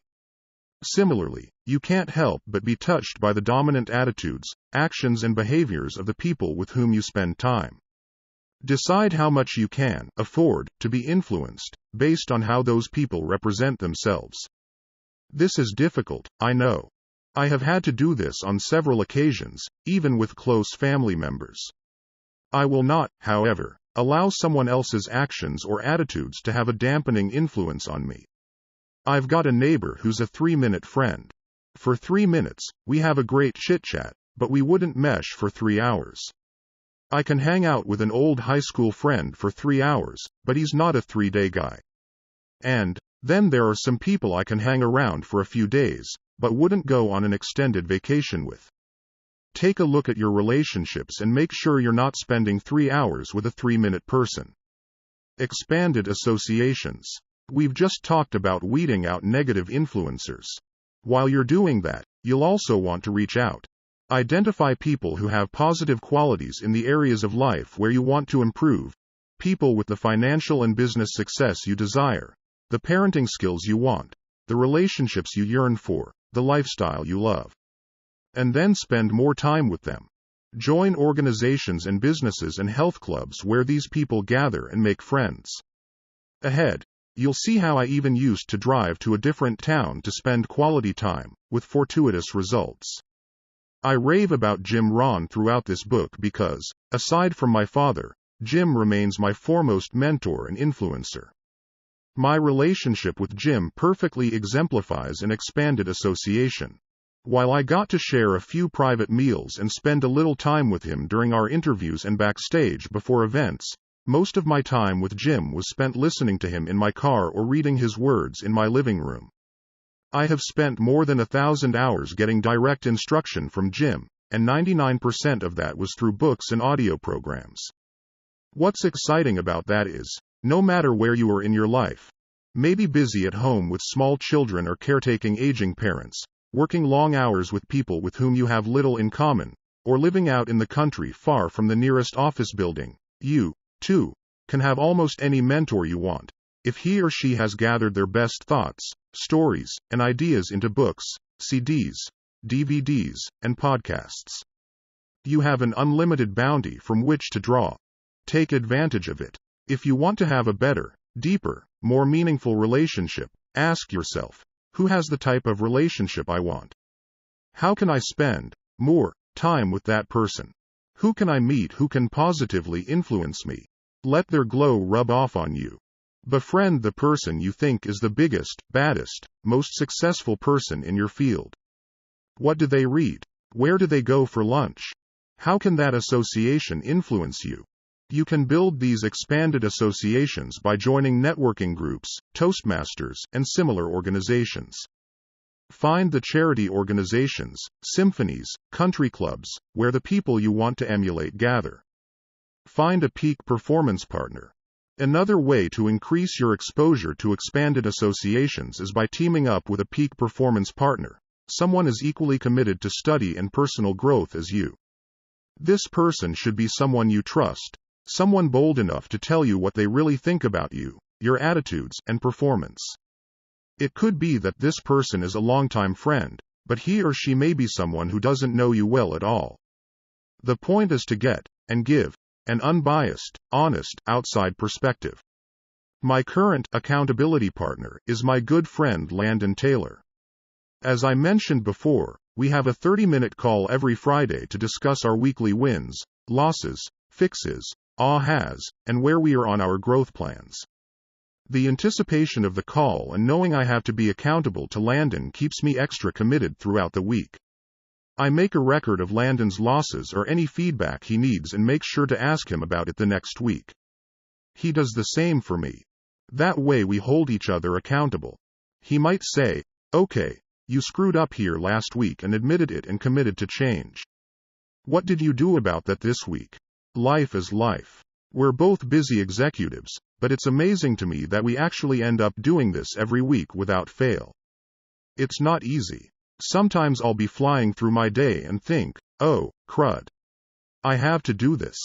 But often in the middle of the call, I'll think, "I'm so glad we're having this conversation." Even in preparing for it, and thinking of my big wins and losses for the week, I learn about myself. This week I told Landon, I'm in the middle of so many things. I'm writing my book. I'm having a lot of realizations, and so many ahas, but not one thing that's really compelling. He said, "Let this be the last week that you don't come to the table with an aha." Gulp. "Don't shortchange me," he said. Point taken. In reality, I was shortchanging myself by not identifying one thing memorable enough to share. I have a serious challenge for you if you're up for it. Want real feedback? Find people who care enough about you to be brutally honest with you. Ask them these questions. How do I show up to you? What do you think my strengths are? In what areas do you think I can improve? Where do you think I sabotage myself? What's one thing I can stop doing that would benefit me the most? What's the one thing I should start doing? Invest in mentorship. Paul J. Meyer is another man who served as a mentor to me. Paul passed away in 2009 at age 81. Whenever I thought I was really doing things, really playing at a high level, I'd get around Paul. He was my reality check. What he did before lunch was mind-boggling to me. I got to spend a lot of time with him. Paul bought one of my companies, and then I did a turnaround for one of his companies. He was a very powerful spirit in my life. After spending a couple of hours with Paul, hearing about all his plans and ventures and activities, my head would spin. Just trying to make sense of all he had going on exhausted me. After time with Paul, I'd want to go take a nap. But my association with him raised my game. His walking pace was my running pace. It expanded my ideas about how big I could play and how ambitious I could be. You have to get around people like that. You're never too good for a mentor. During my interview with Harvey Mackay, he told me, I have had 20 coaches, if you can believe it. I have a speech coach. I have a writing coach. I have a humor coach. I've got a language coach, and on and on. I have always found it interesting that the most successful people, the truly top performers, are the ones willing to hire and pay for the best coaches and trainers there are. It pays to invest in your improved performance. Finding and engaging a mentor doesn't need to be a mysterious or intimidating process either. When I sat down with Ken Blanchard, he explained the simplicity of engaging a mentor. Success, January 2010. The first thing you want to remember with a mentor is that it doesn't need to take a lot of their time. The best advice I've ever gotten is in short clips, having lunch or breakfast with somebody, just telling them what I'm working on and asking their advice and all. You will be amazed how successful businesspeople are willing to be mentors to people when it's not taking a lot of time. John Wooden reinforces the point that others desire to be mentors. Success, September 2008. Mentoring is your true legacy. It is the greatest inheritance you can give to others. And it should never end. It is why you get up every day. To teach and be taught. He went on to explain that mentorship is also a two-way street. An individual needs to be open to being mentored. It is our responsibility to be willing to allow our lives and our minds to be touched, molded, and strengthened by the people who surround us. Develop your own personal board of advisors. As part of my plan to be wiser, more strategic, and operate more effectively, as well as expand the time and interaction I have with high-minded leaders, I've been developing a board of advisors in my personal life. I've hand-selected a dozen people because of their areas of expertise, creative thinking ability, and/or my great respect for who they are. Once a week I reach out to a few of them and solicit ideas, run thoughts by them, and ask for feedback and input. Having started this process, I can tell you the benefits I've already received have been profound, far more than I anticipated. It's surprising the genius people are willing to share when you show sincere interest. Who should be on your personal board of advisors? Seek out positive people who have achieved the success you want to create in your own life. Remember the adage. Never ask advice of someone with whom you wouldn't want to trade places. 3. Environment. Changing your view changes your perspective. When I was in real estate, working in the East Bay of San Francisco, I lived and worked within a very limited demographic. I saw the same kinds of people operating at the same level over and over. I knew that I needed to find an elevated circle of associations in order to go where I wanted to go. I started driving across the bay to one of the richest and most beautiful spots on the planet, Tiburon in Marin County, north of San Francisco. If you've ever been to Monaco, that's what Tiburon looks like, but far quainter. It's a spectacular spot. I would go to a delightful seafood restaurant, Sam's on the Wharf. The food was great, but more importantly, the restaurant was popular with the area's more affluent residents. Aside from going to Sam's to expand my associations, I'd also sit on the wharf and look up at the hillside. I was mesmerized by the multi-million-dollar houses that hung off the cliffs. One in particular always caught my eye. A blue, 4-story home with an elevator and a whale lightning rod at the top. What would be the perfect house? I used to ask myself all the time. If someone could just give me one of them, which one would I pick? The answer was always the same, this beautiful blue one. It was in the perfect spot with a bright vista, the best of the bunch. On my way home from brunch one morning, I saw an open house sign and thought it'd be fun to check it out. One sign led to another as I followed them zigzagging up the cliffs along the narrow streets. I finally reached the top of the hill and found the advertised home. As I entered and walked up to a spectacular bay window, the world opened up in front of me, the peninsula tip of Tiburon, Angel Island across the bay, Berkeley and the East Bay, the Bay Bridge, and the entire San Francisco skyline over to the Golden Gate Bridge in a 300-degree expanse. I walked out onto the balcony and looked around. Suddenly I realized that this was the very house I'd been looking at for years. This was the Blue House. I signed the contract on the spot. My dream house was now mine. I can't really say that I met anybody at Sam's who changed my life. However, that environment had a powerful effect on me.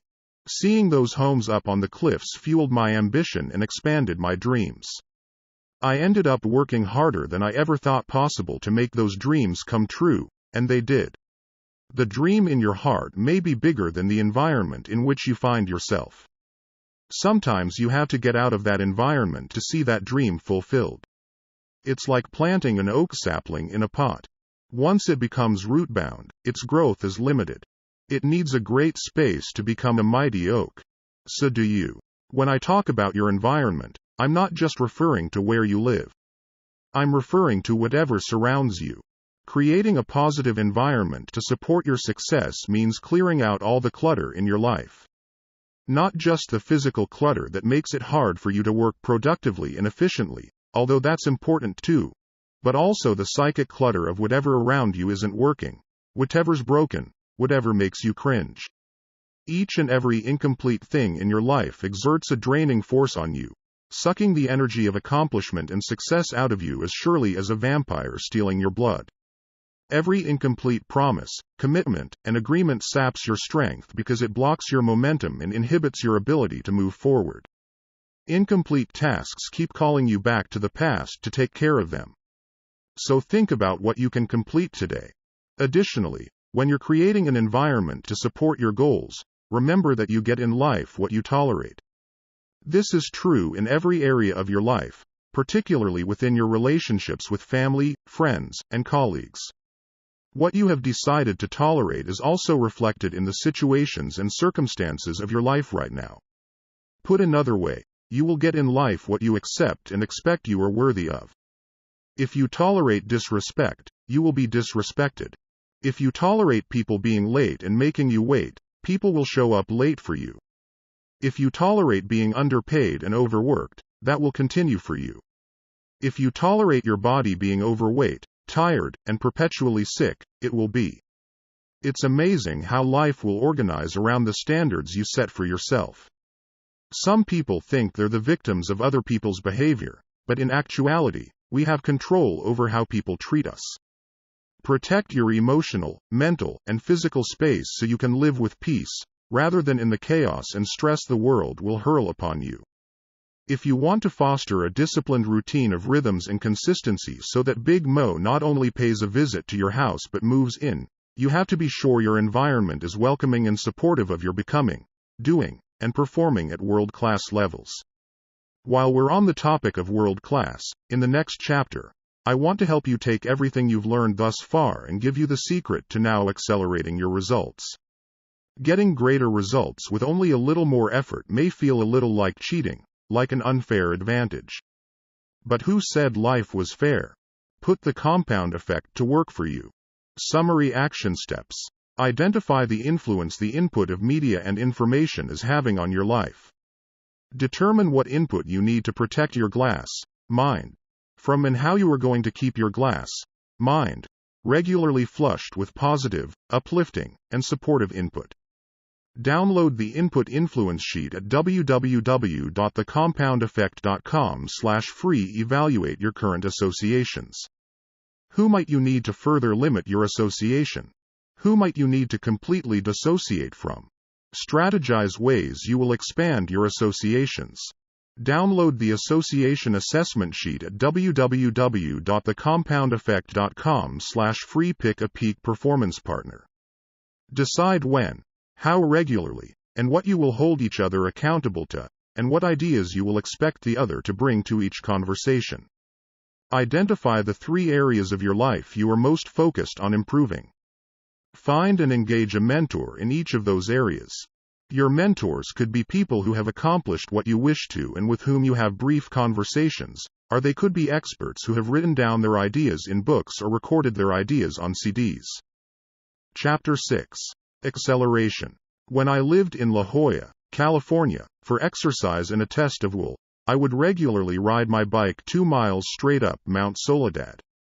There are very few things you can do voluntarily that cause more pain and suffering than riding a bike up a steep mountain without stopping. There is a point at which you hit the wall, and come face to face with your true inner character. Suddenly, all the projections and ideas you had about yourself are stripped away and you're left with the naked truth. Your mind starts inventing all sorts of convenient alibis on why it's okay to stop. It is then when you're faced with one of life's greatest questions. Do you push through the pain and continue on, or will you crack like a walnut and give up? Lance Armstrong was the Success cover feature in June 2009. I remember watching Lance during his first Tour de France victory. The Tour had entered the grueling mountain stages of the race. The other riders dismissed Lance, because he had never been a renowned climber. During the third mountain ascent through freezing rains, mist, and then hail, Lance got separated from his team.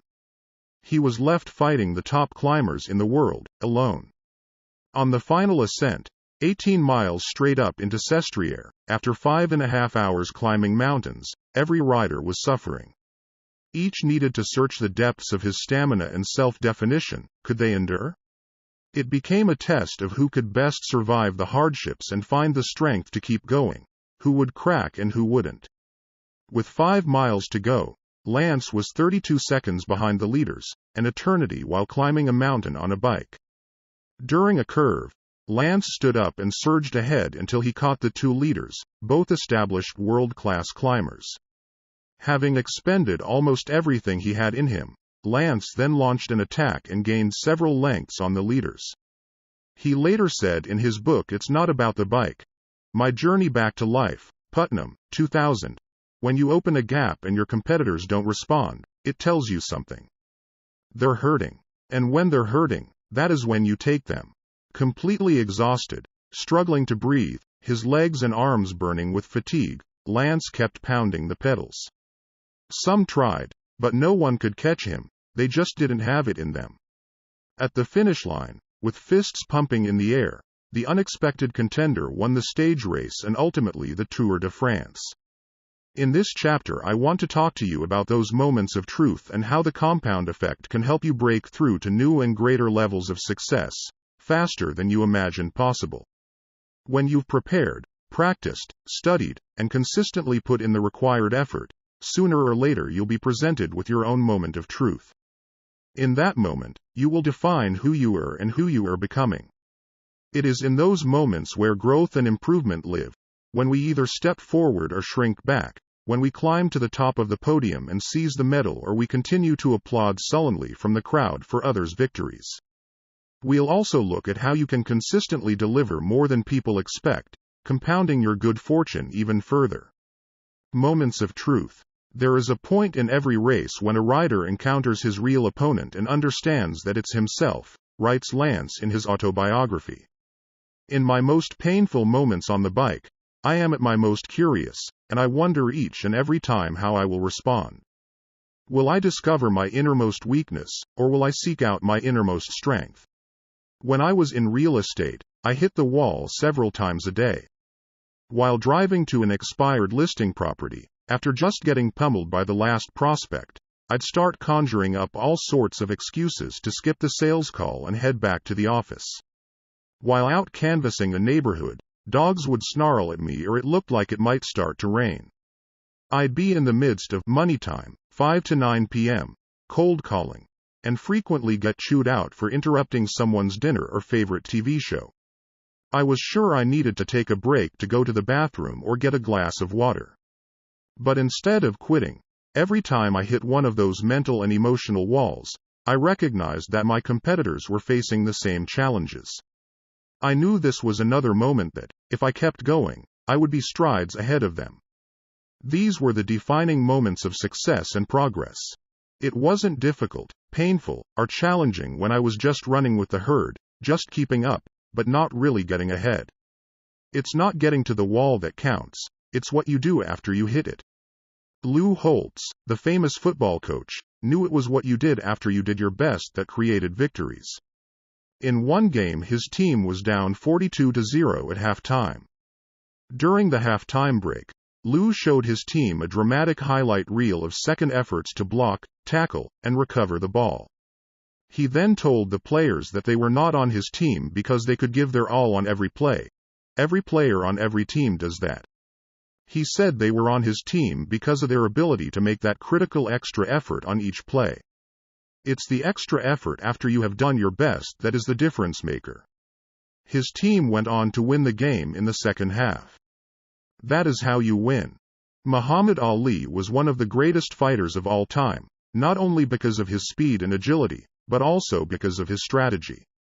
On October 30, 1974, Ali regained his heavyweight championship, besting George Foreman in one of the biggest upsets in boxing history in the Rumble in the Jungle. Almost no one, not even Ali's longtime supporter Howard Cosell, believed the former champion had a chance of winning. Both Joe Frazier and Ken Norton had beaten Ali previously, and George Foreman had knocked both of them out in only the second round. Ali's strategy? To take advantage of the younger champion's weakness, his lack of staying power. Ali knew if he could get Foreman to his wall, he could then take the advantage. This is when Ali came up with the tactic later termed rope-a-dope. Ali would lean on the ropes, shielding his face, while Foreman threw hundreds of punches over 7 rounds. By the 8th round, Foreman was exhausted, he was at his wall. It was then that Ali dropped Foreman with a combination at center ring. Hitting the wall isn't an obstacle, it's an opportunity. During Lance Armstrong's second attempt at winning the Tour de France, it was once again time to head into the mountains. The first big climb would be where Lance had experienced a devastating crash on a wet, spring day earlier that same year. The crash left him with a concussion and a broken vertebra. Now it was raining yet again. Instead of being concerned or hesitant, he said, "This is perfect attacking weather, mainly because I know the others don't like it. I believe that nobody in the world is better at suffering. It's a good day for me." He was right. Lance brought home his second victory. When conditions are great, things are easy, there aren't any distractions, no one is interrupting, temptations aren't luring, and nothing is disturbing your stride. That too is when most everyone else does great. It's not until situations are difficult, when problems come up and temptation is great, that you get to prove your worthiness for progress. As Jim Rohn would say, don't wish it were easier, wish you were better. When you hit the wall in your disciplines, routines, rhythms, and consistency, realize that's when you are separating yourself from your old self, scaling that wall, and finding your new powerful, triumphant, and victorious self. Multiplying your results. I have an exciting opportunity for you. We've talked about how the simple disciplines and behaviors will compound over time, delivering amazingly powerful results for you. What if you could speed up the process and multiply your results? Would you be interested? I want to show you how just a little bit more effort can add exponentially to your outcomes. Let's say you're weight training and your program calls for you to do 12 repetitions of a certain weight. Now, if you do the 12, you're fulfilling the expectation of your program. Great job. Stay consistent, and ultimately, you will see this discipline compound into powerful results for you.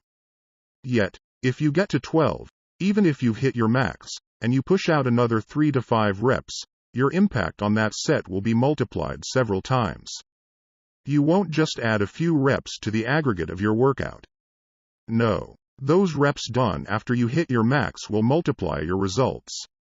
You've just pushed through the wall of your max. The previous reps just got you there. The real growth happens with what you do after you're at the wall. Arnold Schwarzenegger made famous a weight training method called the cheating principle. Arnold was a stickler for perfect technique. He contended that once you reached your maximum number of lifts in perfect form, adjusting your wrists or leaning back to recruit other muscles to assist the working muscles, cheating a little, would allow you to do 5 or 6 more reps, which would significantly improve the results of that set. You can also achieve this by having a workout partner who assists the last few reps you couldn't have done on your own. If you're a runner, you know the experience. You get to the goal you set for yourself that day, and you're feeling the burn. You're at your wall, but you go a little farther, a little longer. This little longer is really a massive expansion of your limits. You have multiplied the results of that single run. Take the magic penny we talked about in Chapter 1, the one that doubles in value each day, showing you the result of small compounded actions.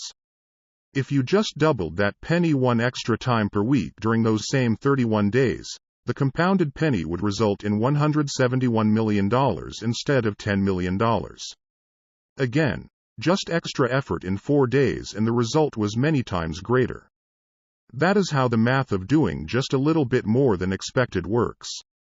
Viewing yourself as your toughest competitor is one of the best ways to multiply your results. Go above and beyond when you hit the wall. Another way to multiply your results is pushing past what other people expect of you, doing more than enough. Beat the expectations. Oprah is famous for using this principle, blasting beyond anyone's expectations with her generosity and ability to live and work in a big way. Do you remember how she launched her 19th season in September 2004? When it comes to Oprah, we know to expect some fanfare, but she blew everyone away. That season opener was all the media or anyone else talked about for days afterward. Let's go back in time for a minute. The audience members were selected because their friends and family members had written in saying each of them desperately needed a new car. Oprah opened the show by calling 11 people to the stage. She gave every one of them a car, a 2005 Pontiac G6. Then the real surprise. She surpassed everyone's expectations when she distributed gift boxes to the rest of the audience saying one of the boxes contained a key to the 12th car. But when the audience members opened their boxes, every one of them had a set of keys. She screamed, "Everybody gets a car. Everybody gets a car." While this might be her most famous example, Oprah continues to go beyond our expectations in most everything she does. In other segments, Oprah surprised a 20-year-old girl who had spent years in foster care and homeless shelters with a 4-year college scholarship, a makeover and $10,000 in clothes. And she gave a family with 8 foster children who were going to be kicked out of their house $130,000 to pay for and repair their home. Now you might be saying, yeah, but she's Oprah, of course she can do those things. But the truth is there are plenty of others in Oprah's position, with the finances and the fame, who could do those things, but never venture into the realm of extraordinary. Oprah does. That's what makes her Oprah. Take a lesson from her. You can do more than expected in every aspect of your life. When it was time to propose to my wife, Georgia, I could have done what was expected and met with her father to ask for his daughter's hand in marriage. Instead, I decided to pay great respect to her father by preparing my speech in Portuguese. I got Georgia's sister to translate what I wanted to say. He understood English well enough, but wasn't entirely comfortable with it. All the way up to Los Angeles from San Diego, I rehearsed the words. I walked through the door carrying flowers and treats and asked her dad to join us in the living room. I then delivered my memorized speech. Thankfully, he said, yes. But I didn't stop there. On the way back, and over the next couple of days, I called each one of her 5 brothers and also asked for their blessing to join the family. Some were easy to convince. Others proceeded to have me earn it. The point is, she told me later that one of the most special aspects about how I proposed was how I had honored her dad and how I had called every one of her brothers, and had her sister teach me Portuguese. That made the act extra special. The result of that extra effort paid off exponentially. Stuart Johnson owns the parent company to Success, Video Plus LP. Stuart put a lot of money and a 22-year reputation on the line when he decided to acquire Success Magazine, Success.com and the other properties of Success Media. During one of the most challenging economies in recent history, and as print publishing was being seen as unfavorable, the move in itself was bold and audacious, but then he did even more than could be expected.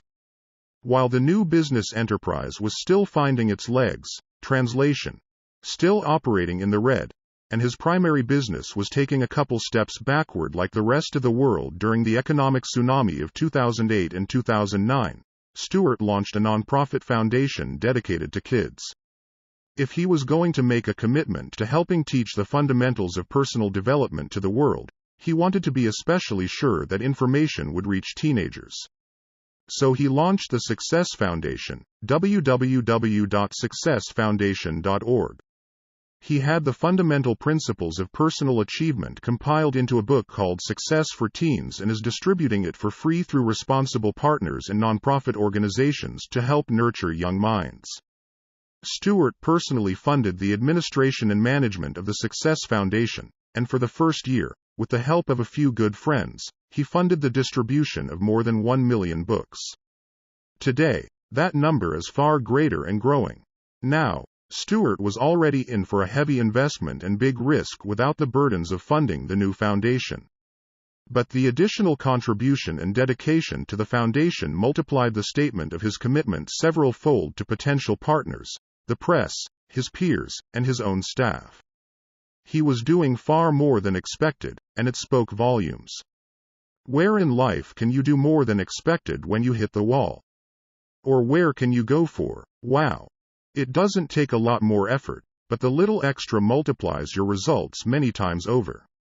Whether you're making calls, serving customers, recognizing your team, acknowledging your spouse, going for a run, bench pressing, planning a date night, sharing time with your kids, whatever, what's the little extra you can do that exceeds expectations and accelerates your results? Do the unexpected. I'm a contrarian by nature, I know. Tell me what everyone else does, what's the consensus and what's popular, and I will typically do the opposite. If everyone is zigging, I'm gonna zag. To me, what's popular is average, it's what's common. Common things deliver common results. The most popular restaurant is McDonald's, the most popular drink is Coca-Cola, the most popular beer is Budweiser, the most popular wine is Franzia. Yeah, the stuff that comes in a box. Consume those popular things, and you'll be part of the common, average pack. But that's ordinary. There's nothing wrong with ordinary. I just prefer to shoot for extraordinary. For instance, everyone sends Christmas cards. But, since everyone does, it doesn't really have much emotional impact, in my opinion. So I choose to send Thanksgiving cards instead. How many Thanksgiving cards do you get?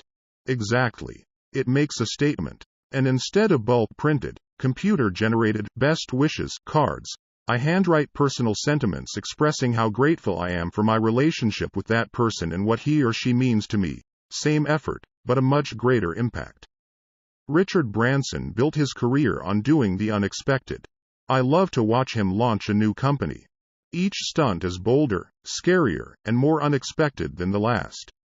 Whether it's flying a hot air balloon around the globe or driving a tank down Fifth Avenue in New York to introduce Virgin Cola to the United States, Richard always delivers the unexpected.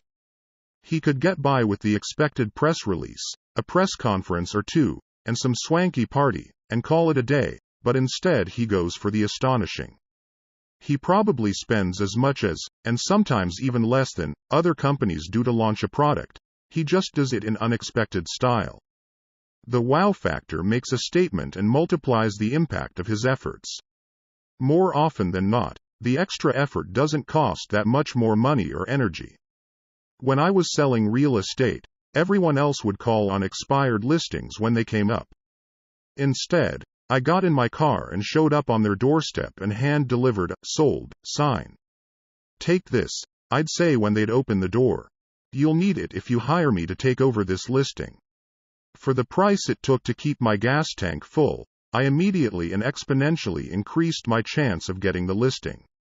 Recently Alex, a friend of mine, was up for a big job. He lives in California and the job was in Boston. He was one of a final 12 candidates. They were going to interview local candidates in person and those out of the area via video conferencing. He called me, asking if I knew how to facilitate a web camera video conference. How badly do you want this job? I asked him. It's my dream job, Alex told me. It's everything I've spent 45 years preparing to do. Then get on a plane and show up in person. I said. No need, Alex said. They're flying in the final 3 for a last interview. Listen, I told him. If you want to be in that final 3, you should separate yourself by doing the unexpected. Fly across the country on a moment's notice and show up in person. That's how you make a statement. If I set my sights on something, I'm going to ensure success by going all in and all out. I launch what I call shock and awe campaigns.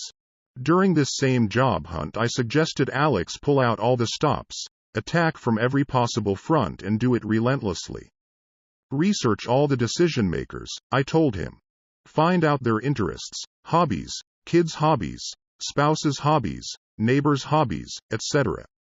Send them books, articles, gifts, and other resources that you think they might like. Is this over the top? Heck yes. That's the point. They'll know you're trying to butter them up, but they'll appreciate your gumption and creativity. You'll certainly get their attention and most likely, their respect. Then I continued. Research all the people in the organization. Take that list and run it by your entire network to see if they know anyone who might know someone in this organization. Search every name against your LinkedIn database. Find a few people to connect with. Talk with them and ask them to put in a good word for you. Send them gifts, notes, and other things, and ask them to hand deliver these things to the decision makers. Phone, email, fax, text, tweet, Facebook, etc. them during the process. Could this be overly aggressive? Heck, yes. But I have found that you may lose 1 out of 5 for being too aggressive, but you get the other 4. By the way, Alex did not take my advice, and he did not get the job. He didn't even get to be in the final 3. I can unequivocally say he was a far better choice than the person the organization hired, but Alex failed to make an impression, and it cost him his dream job. I'm on the board of a company that needed a congressman to sign off on a piece of legislation that affected whether this company could move forward on an important project. This guy wasn't budging, not because of the actual issue, but because of a political axe he was grinding against others who publicly favored the issue. Instead of making any more futile appeals to sway him, I suggested we go above his head and talk to his boss, his wife. We went through our network until one person led us to someone who was friends with his wife. We then waited for her outside following a church service she attended, and had her friend introduce us. We explained our important case and cause, which was to build an after-school facility in an impoverished neighborhood that would affect the lives of hundreds of children if her husband would support it. Needless to say, he signed on by Tuesday that following week and the company got its project. In our attention deficit, propaganda-saturated society, sometimes doing the unexpected is required to get your voice heard. If you have a cause or ideal worthy of attention, do what it takes, even the unexpected, to make your case heard. Add a little audacity to your repertoire. Do better than expected. Invisible Children. www.invisibleChildren.com. Another nonprofit for which I'm a board member, helps rescue and recuperate children who have been abducted and made soldiers in northern Uganda and the Congo. To gain awareness for their cause, they staged a 100-city event called The Rescue, where more than 800,000 young people camped outside until prominent leaders of the community came to rescue them, thus gaining their attention and support.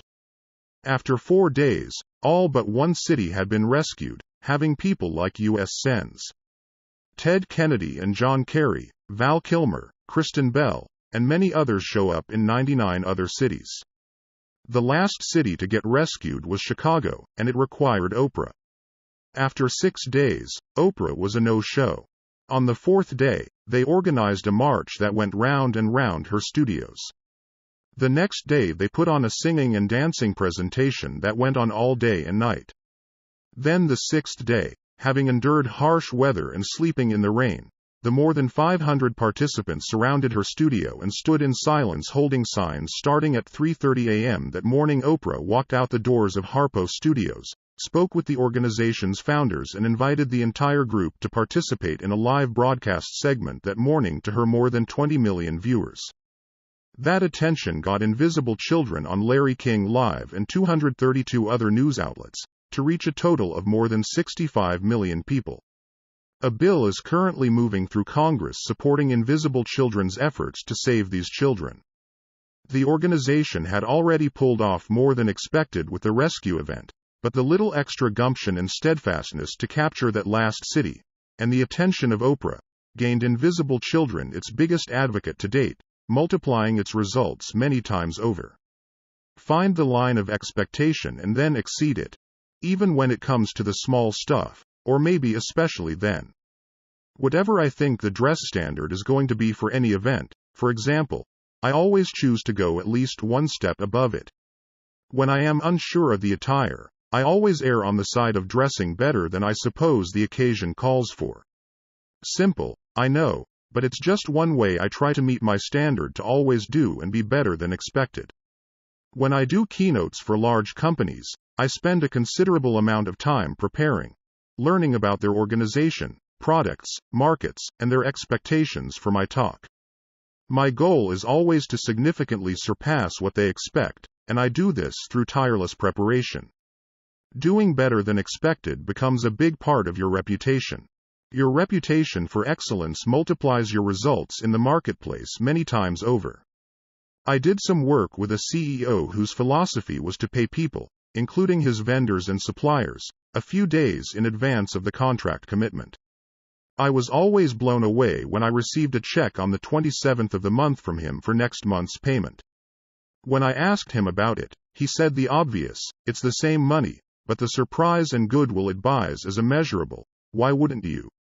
This is one of the reasons why I admire Steve Jobs so much. Of all the sensational people we've featured on the cover of Success, Jobs is one of my favorites. Whatever your expectations are about the next Apple product launch, Jobs always has a little, or a lot of, something extra to wow you. In the grand scheme of things, it might be only a minor addition, but even so, it's better than expected and multiplies the impression and response from his customers and deepens their loyalty. In a world where most things don't meet expectations, you can significantly accelerate your results and stand out from the pack by doing better than expected. I like the boldness of what Robert Schuller told us in his Success feature, December 2008. I say no idea is worthwhile if it doesn't start with, wow. Nordstrom is famous for this standard. When it comes to customer service, they always strive to do better than expected. Nordstrom has been known to take back an item that a customer bought more than a year ago, without a receipt, and in some cases, purchased at a different store. Why would they do that? Because they know exceeding expectations builds trust and creates customer loyalty. As a result, they've developed an extraordinary reputation that continues to attract attention. After all, I'm reminding you of it here. The multiplier keeps growing. I challenge you to adopt these philosophies in your own life, in your daily habits, disciplines, and routines. Giving a little more time, energy, or thought to your efforts won't just improve your results, it will multiply them. It takes very little extra to be extraordinary. In all areas of your life, look for the multiplier opportunities where you can go a little further, push yourself a little harder, last a little longer, prepare a little better, and deliver a little bit more. Where can you do better and more than expected? When can you do the totally unexpected? Find as many opportunities for, wow, and the level and speed of your accomplishments will astonish you, and everyone else around you. Put the compound effect to work for you. Summary action steps. When do you hit your moments of truth, e.g., making prospecting calls, exercising, communicating with your spouse or kids? Identify so you know when to push through to find new growth and where you can separate yourself from others and your old self. Find 3 areas in your life where you can do extra, e.g., weightlifting reps, calls, recognition, sentiments of appreciation, etc. Identify 3 areas in your life where you can beat the expectations. Where and how can you create, wow, moments? Identify 3 ways you can do the unexpected.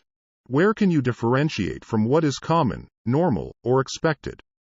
Conclusion. Learning without execution is useless. I didn't write this book for my own amusement. This is hard work. Or even to simply motivate you. Motivation without action leads to self-delusion. As I said in the introduction, the compound effect and the results it will manifest in your life are the real deal. Never again will you wish and hope that success will find you. The compound effect is a tool that, when combined with consistent, positive action, will make a real and lasting difference in your life. Let this book and its philosophy become your guide. Let the ideas and success strategies sink in and produce genuine, tangible, measurable outcomes for you. Whenever you realize small, seemingly innocuous poor habits have crept back into your life, take out this book. Whenever you fall off the wagon of consistency, take out this book. Whenever you want to reignite your motivation and bolster your why power, take out this book. Every time you read this book, it entices Big Mo to pay a visit to your life. Let me share with you what motivates me. My core value in life is significance. My desire is to make a positive difference in other people's lives. So to accomplish my goals, I need you to accomplish your goals. It is your testimonial of life-changing results I'm after. I want to receive your email or letter, or to have you stop me in the airport next year, or even 5 or 10 years from now, to tell me about the incredible results you've realized because of ideas you gained from this book. Only then will I know I have accomplished my goals, my objectives, that I am living up to my core values in life. For you to get those results, and me, my testimonial, I know you have to take immediate action on your new insights and knowledge. Ideas uninvested are wasted. I don't want that to happen. It's now time to act on your new convictions. You now have the power, and I expect you to seize it. You are ready to make dramatic improvements, right? Of course, the obvious answer is yes. But you know by now that saying you're ready to make the necessary changes and actually making them isn't the same thing. To get different results, you're going to have to do things differently. No matter where you were, or what year it is when you find this book, if I could, I'd ask you these simple questions. Look back on your life 5 years ago. Are you now where you thought you'd be 5 years later? Have you kicked the bad habits you had vowed to kick? Are you in the shape you wanted to be? Do you have the cushy income, the enviable lifestyle, and the personal freedom you expected? Do you have the vibrant health, abundant loving relationships, and the world-class skills you'd intended to have by this point in your life? If not, why? Simple. Choices. It's time to make a new choice. Choose to not let the next 5 years be a continuum of the last. Choose to change your life, once and for all. Let's make the next 5 years of your life fantastically different than the last 5. My hope is that you've now removed your blinders. You know the truth about what it takes to earn success. You've got no more excuses. Like me, you too will refuse to be fooled by the latest gimmicks or become distracted by quick-fix enticements.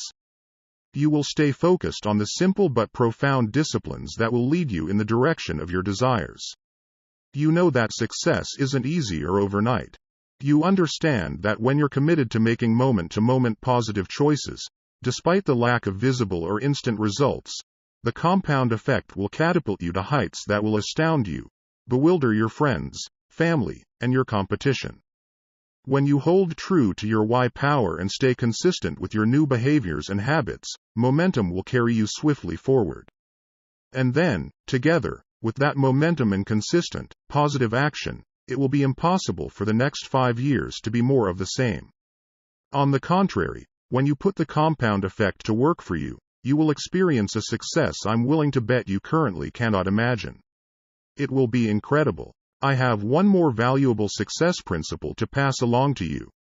Whatever I want in life, I've found that the best way to get it is to focus my energy on giving to others.